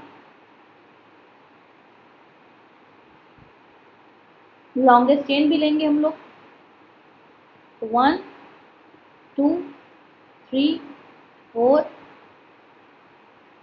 5 और 6। हाँ, मोनिका ने दिया है 3rd ऑप्शन, तो बेटा बिल्कुल सही लिखा हुआ है, 4 पर ब्रोमो है, 2 और 4 पर हमारा डाइमिथाइल लगा है, हेक्सेन लगा हुआ है। थर्ड वाला नहीं सही। क्यों नहीं सही बेटा? क्योंकि हम लोग क्या करते हैं, जब कभी एक सब्स्टिट्यूएंट दिया हो और हमारे पास एक अनसैचुरेटेड बॉन्ड हो, तो हम प्रेफरेंस किसको देते हैं? अनसैचुरेटेड बॉन्ड को ही प्रेफर करते हैं। तो इसका सही नाम क्या होना चाहिए था? नाम होना चाहिए था 3 ब्रोमो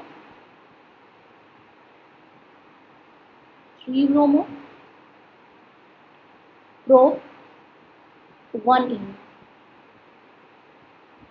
1, जबकि यहाँ पर क्या कर रखा है? 1 ब्रोमो प्रो 2 इन दिया, जो कि गलत है बेटा।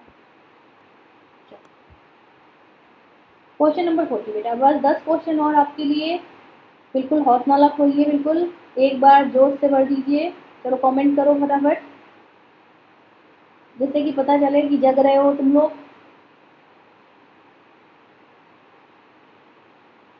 फटाफट अपनी प्रेजेंसी दाखिल करिए भैया। पहले अनसैचुरेटेड का नंबर करते हैं। हाँ, पहले अनसैचुरेटेड को नंबरिंग करते हैं जब कोई हमारे पास सीनियर फंक्शनल ग्रुप ना हो। लेकिन अगर सीनियर फंक्शनल ग्रुप होगा तो फिर कोई अनसैचुरेशन नहीं, तब हम उसी को प्रेफर करेंगे जहाँ से हमारा सीनियर फंक्शनल ग्रुप लगा होगा। चलो भाई प्रेजेंसी दिखाओ, हो कि नहीं। मुरैज अहमद ने दिया है 1। Among the following compound, the one that is most reactive towards electrophilic nitration?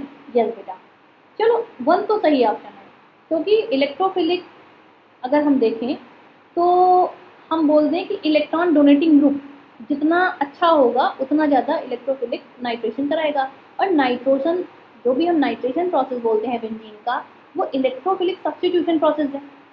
Electrophilic substitution process है।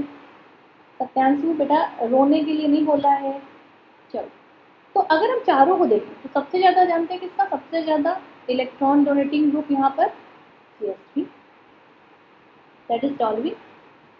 उसके बाद अगर हमें देखना हो तो बेंजीन, क्योंकि बाकी के जो ग्रुप लगे हुए हैं वो कैसे लगे हुए हैं? इलेक्ट्रॉन रिलीजिंग ग्रुप लगे हुए हैं, विड्रॉइंग ग्रुप लगे हुए हैं, इलेक्ट्रॉन विड्रॉइंग ग्रुप लगे हुए हैं। जबकि इलेक्ट्रोफिलिक नाइट्रेशन को बढ़ाने के लिए हमें क्या चाहिए? एक इलेक्ट्रॉन डोनेटिंग ग्रुप चाहिए, एक अच्छा इलेक्ट्रॉन डोनेटिंग ग्रुप चाहिए।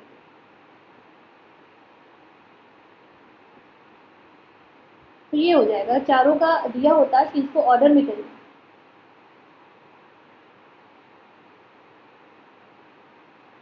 चल, हाँ महबूबा, हाँ बेटा बिल्कुल सही बोला आपने। अयान ने भी बोला है कि मोर इलेक्ट्रॉन डोनेटिंग ग्रुप मोर इलेक्ट्रोफिलिक सब्स्टिट्यूशन। और नाइट्रेशन की बात की जा रही है, तो नाइट्रेशन कैसा होता है बेटा? नाइट्रेशन तो होता ही इलेक्ट्रोफिलिक सब्स्टिट्यूशन। तो toluene will be the right answer.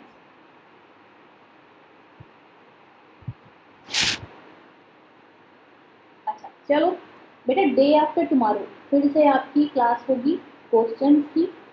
2013 का पेपर, 2013 का पेपर हम लोग डिस्कस करेंगे। धीमे धीमे हम लोग देखेंगे कि जब जैसे जैसे हम लोग पास में आ रहे हैं, लाइक 19 के पास आ रहे हैं, तो क्या चेंजेस देखने को मिले। ठीक है बेटा। चलो डिफिशियंसी बेटा, डिफिशियंसी सभी को पता है, बी से बेरी बेरी, कुछ भी इसमें करने की जरूरत नहीं। 40 का रूल क्या बताती हैं? 40 का रूल बेटा, चलो ठीक है मोनिका। 40 का रूल ये है कि जितना अच्छा इलेक्ट्रॉन विड्रॉइंग ग्रुप लगा होगा, इलेक्ट्रॉन विड्रॉइंग प्लस आई ग्रुप जितना अच्छा होगा, वो क्या करेगा? इलेक्ट्रोफिलिक नाइट्रोजन की रिएक्टिविटी की तरफ बढ़ाएगा। मतलब वो अच्छा रिएक्ट कर सकता है, मोस्ट रिएक्टिव होगा टुवर्ड्स इलेक्ट्रोफिलिक नाइट्रोजन। इलेक्ट्रोफाइल आके आराम से वहाँ पर जुड़ जाएगा। चलो क्वेश्चन नंबर 42 पे आइए। 41 हो गया? यस 41 हो गया। 42 चलो, विच one of the following sets of monosaccharide form sucrose? बेटा कौन सा ऐसा सेट है मोनोसैकेराइड का जो सुक्रोज फॉर्म करता है? तो सुक्रोज की फॉर्मेशन की रिएक्शन है। तो याद रखें बेटा कि अल्फा डी ग्लूकोपाइरेनोज और बीटा डी फ्रूटोफ्रैक्टोनोज, बीटा का फ्रूटोफ्रैक्टोनोज और अल्फा का ग्लूकोपाइरेनोज मिलके क्या बनाता है? सुक्रोज को फॉर्म करता है। तो अब देखो यहाँ पर कहाँ पर है बेटा, यहाँ पर जो डिब्बे बने हैं ना, ये डिब्बे नहीं है, बीटा है। ये यहाँ पर क्या है? बीटा।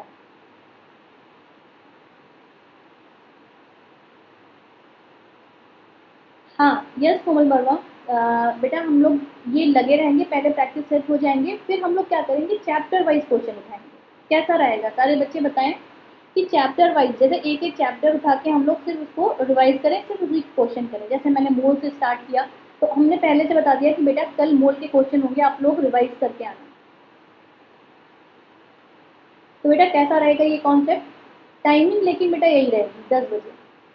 टाइमिंग मुझे सबसे अच्छी 10 बजे लगती है कि आप लोग सारा रिवाइज करके सब कुछ काम वाम निपटा के खाना पीना खा के 10 बजे आइए और सेशन में सिर्फ पढ़ाई करिए, कोई डिस्टर्बेंस नहीं।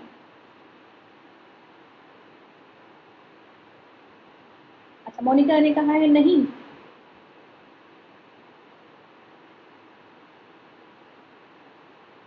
अच्छा मोनिका फिर क्या सही है बेटा, मोनिका क्या चाहती है, चलो जान लेते हैं, तब तक क्वेश्चन नंबर 43 पे पढ़ते हैं। हाँ टाइमिंग तो बेटा अच्छी है, मुझे लगता है 10 o'clock तो सबसे अच्छी, सभी बच्चे जगते हैं 10-11। हाँ बेटा टाइमिंग 10 से ही रखेंगे।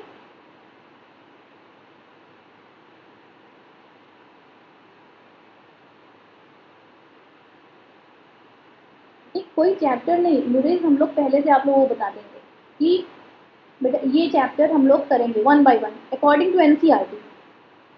अकॉर्डिंग टू एनसीईआरटी हम लोग एक एक चैप्टर उठाएंगे और एक एक चैप्टर के ढेर सारे क्वेश्चन और उससे रिलेटेड सारे। देखो बेटा यहाँ पढ़ाई तो नहीं हो पा रही ना, अभी पढ़ तो नहीं रहे हो, सिर्फ क्वेश्चन कर रहे हो, लेकिन आप जब चैप्टर करोगे, जब आप चैप्टर करोगे तो आसपास के सारे कॉन्सेप्ट भी रिवाइज होते चलेंगे। चलो चलो वी विल सी बेटा, हम लोग देखते हैं कब तक question number 43, which one of the statement regarding photochemical smoke. 43 में पूछ रहा है कि फोटोकेमिकल स्मोक कह रहा है कि photochemical smoke is form through photochemical reaction involving solar energy. Yes बेटा सोलर एनर्जी होती है तभी फोटोकेमिकल स्मोक बनता है। Doesn't cause irritation in eyes and throat. अरे बेटा ये तो बहुत ज़्यादा गलत हो गया कि फोटोकेमिकल स्मोक जो कि पॉल्यूटेड होता है आईज और थ्रोट को इन्फेक्ट करता है, इरिटेट करता है, वहाँ पर इरिटेशन को क्रिएट करता है, कह रहा है नहीं कर रहा है, तो बिल्कुल गलत बात। Carbon monoxide doesn't play any role of photochemical smoke, ये बिल्कुल सही है बेटा। और photochemical smoke is an oxidizing agent character, ये भी सही है। ये हो गया हमारा गलत वाला कि आई और थ्रोट को अफेक्ट करता है। अशोक ने कहा जैसा चल रहा है वैसा नहीं बेटा, हम इसके बाद की बात कर रहे हैं, हम लोग 2020 तक तो पेपर कर पाएंगे बेटा।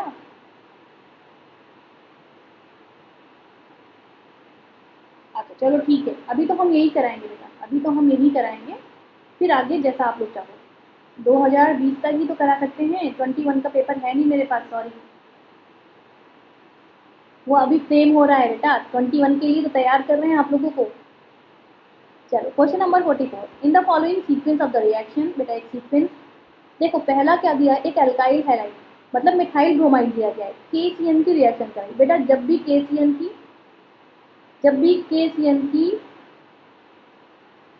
हाँ जब भी KCN की रिएक्शन होती है तो एक कार्बन ऑटोमेटिकली बढ़ जाता है, मतलब इसको क्या कहते हैं, चेन को एक्सपेंड करने वाला एक रिएजेंट बोलते हैं। KCN मोस्टली क्या करता है, एक कार्बन को बढ़ा देता है, मतलब कि यहाँ पर CH3 तो था ही, ये बन गया CN, एक कार्बन बन गया।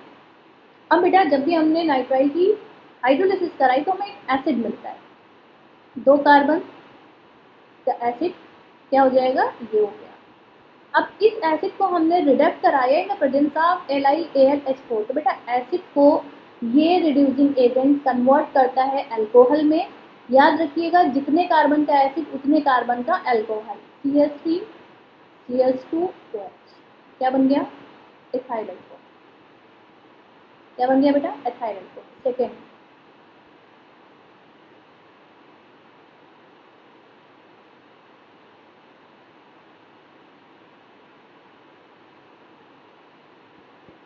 हाँ NTA वाले से मांग ले बेटा, तब तो आपकी बल्ले बल्ले बेटा। अगर आपको 2021 का पेपर, आप अभी सीरियसली नहीं ले रहे हो बेटा, यही पेपर यही क्वेश्चन आपको 2021 में मिलेंगे, लिख के रख लीजिए, बिल्कुल कुछ भी नया नहीं आने वाला है, आपको सिलेबस बहुत ईजी आता है।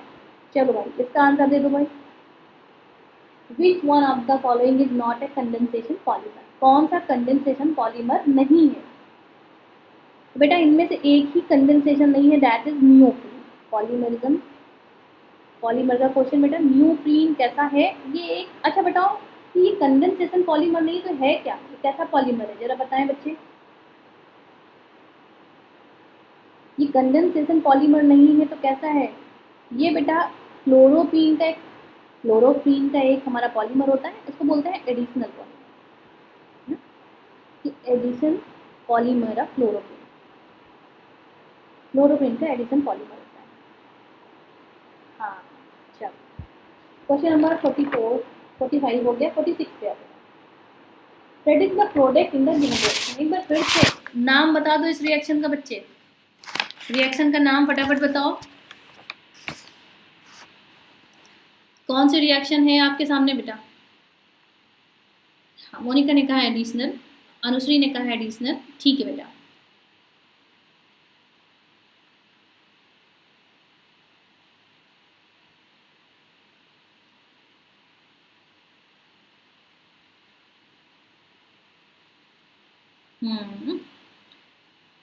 ओके अयान ने कहा है कैनी-जेरो रिएक्शन है। ओके अयान ने कहा है 46 में कैनी-जेरो रिएक्शन है, चलो ठीक है बेटा। अब कैनी-जेरो रिएक्शन है तो प्रोडक्ट क्या मिलेंगे, कैनी-जेरो रिएक्शन है तो हमें प्रोडक्ट क्या मिलेंगे, कैनी-जेरो रिएक्शन है तो बेटा हमें एक तो अल्कोहल मिलेगा, करस्पॉन्डिंग अल्कोहल, जैसा हमने रिएक्टेंट लिया है उसी में क्या मिलेगा, हमें अल्कोहल मिलेगा, और दूसरा क्या मिलेगा हमें, एक एसिड मिलेगा। तो देख लो बेटा करस्पॉन्डिंग अल्कोहल और करस्पॉन्डिंग एसिड कहाँ गिवन है, मुझे तो पहले ही ऑप्शन में दिख रहे हैं, करस्पॉन्डिंग अल्कोहल भी है एक कार्बन का और उसी का एसिड भी है, तो first will be the right answer. बाकी के चारों देख लो आप लोग, ये दो रहे, हाँ first option will be the right answer, ठीक है बेटा। चलो question number 47, which one of the following acid doesn't exhibit optical isomerism. बेटा कह रहा है कि ऑप्टिकल आइसोमेरिज्म नहीं एक्सिबिट करता है, तो ऑप्टिकल आइसोमेरिज्म की जरा हमें कंडीशन बताइए, ऑप्टिकल आइसोमेरिज्म की कंडीशन बताओ बेटा।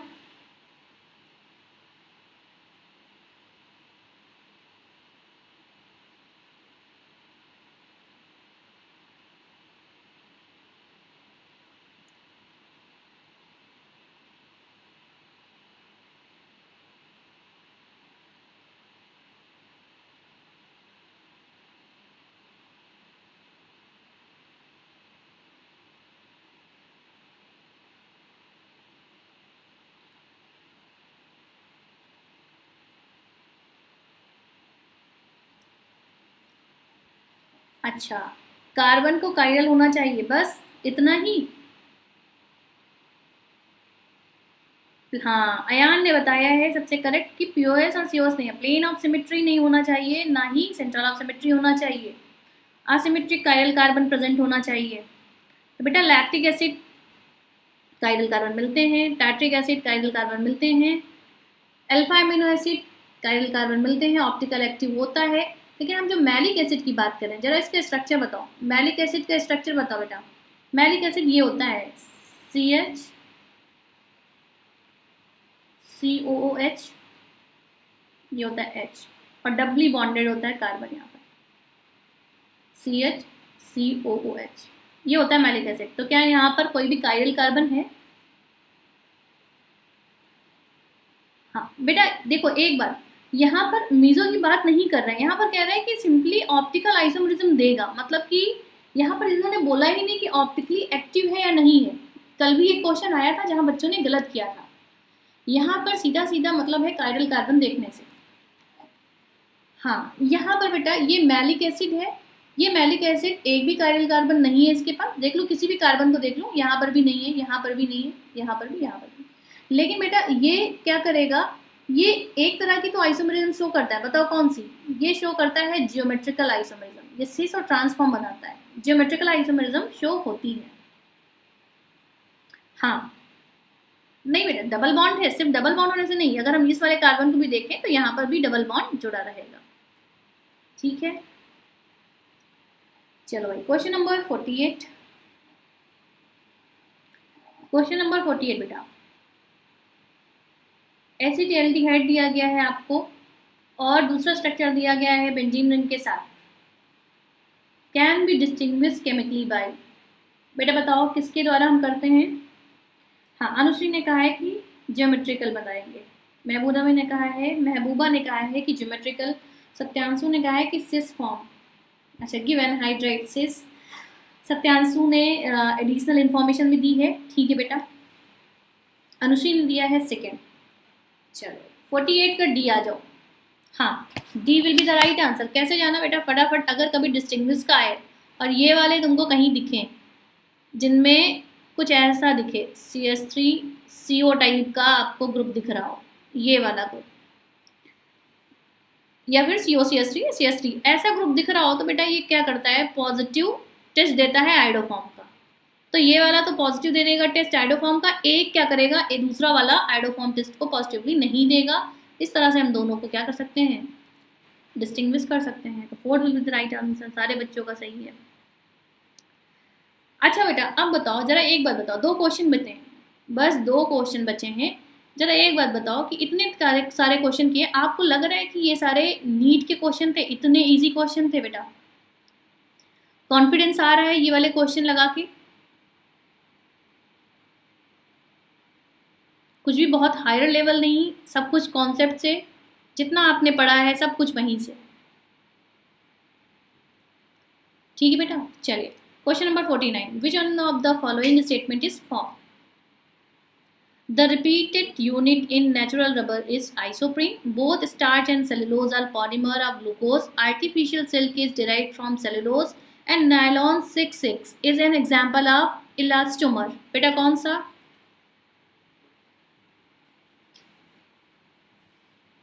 हाँ, महबूबा ने दिया है सही आंसर। चलो मतलब कि आइडोफॉर्म का कॉन्सेप्ट क्लियर है। हाँ मोनिका, बस ऐसा ही आएगा। इवन कुछ चैप्टर जैसे कि मेटलर्जी वगैरह 2021 के लिए तो हट ही गए हैं, जो रिड्यूस है उनसे भी नहीं आने हैं, तो जो लर्निंग वाला पोर्शन था वो थोड़ा और कम हो गया। हाँ, आया ने लिखा है पॉलीएमाइड होता है, ठीक है बेटा। नायलॉन 66 हमारा इलास्टोमर नहीं होता है। ये फर्स्ट सिंथेसिस, ये कैसा है, example of first synthetic fibre, ये पहला सिंथेटिक फाइबर था बेटा जो सिंपल मॉलिक्यूल से डिराइव किया गया था, तो ये इलास्टोमर नहीं होता है। तो 4th will be the right answer. और बस अब इसी के साथ लास्ट क्वेश्चन पे बेटा, question number 50, acetone is treated with access of ethanol in the presence of hydrochloric acid, the product obtain. मुझे उस प्रोडक्ट का नाम जानना है बेटा। ये प्रोडक्ट यहाँ पर देख लो एक बार,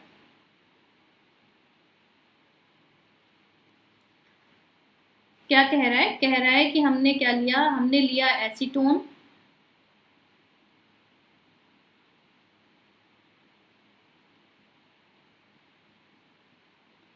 एक्सेस एथेनॉल के साथ हमने ट्रीट कराया, मतलब कि C2H5 in the presence of C2H5OH in the presence of HCl। अच्छा, एडिपिक एसिड हेक्सामेथिलाइन डायमीन, बेटा याद रखना एक्सेस लिखा है मतलब कि रिएक्शन होती रहेगी। तो पहला क्या बनेगा, हेमी एसिटल, बोलेंगे क्या, हेमी एसिटल फॉर्म बनेगा। क्या होता है हेमी एसिटल, बॉन्ड ब्रेक हुआ, ये CH3 अपनी जगह पर, और बेटा ये O के साथ एक चला गया C2H5, इथाइल अल्कोहल लिया था हमने, और ये हमारे पास OH बचा। ये इसको क्या बोलते हैं, इसको बोलते हैं हेमी एसिटल। ये क्या है, हेमी एसिटल। लेकिन रिएक्शन क्या अभी रुकेगी बेटा, एक्सेस लिया था तो अभी भी रिएक्शन रुकने वाली नहीं है। तो क्या होगा, फिर से ये रिएक्ट करेगा बेटा किससे, C2H5 in the presence of HCl, और फाइनली हमारा क्या बन जाएगा, कीटल बन जाएगा। तो ये हेमी एसिटल और कीटल, बेटा इसको अच्छे से याद रखेंगे। कीटल का आप देख लो कि होता क्या है। ये हमारे 2 बॉन्ड ब्रेक हुए थे, यहाँ पर as it is CH3 and CH3 लगे रहेंगे बेटा,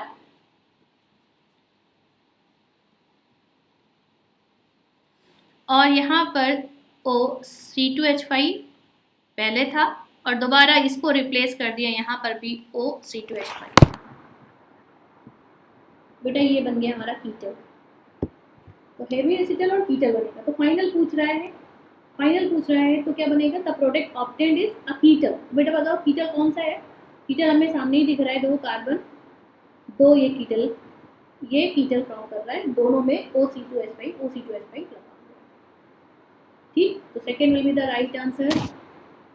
चलो एक बार कमेंट बॉक्स में ज़रूर लिखना, सेशन ख़त्म होने के बाद आप लोग कमेंट में ज़रूर बताना कि कैसा लगा सेशन, आपको कुछ कॉन्फिडेंस आया और ये आगे भी होना चाहिए, और जो भी सजेशन है आप अपने कमेंट बॉक्स में दे सकते हैं। ठीक है बेटा, चलो इसी के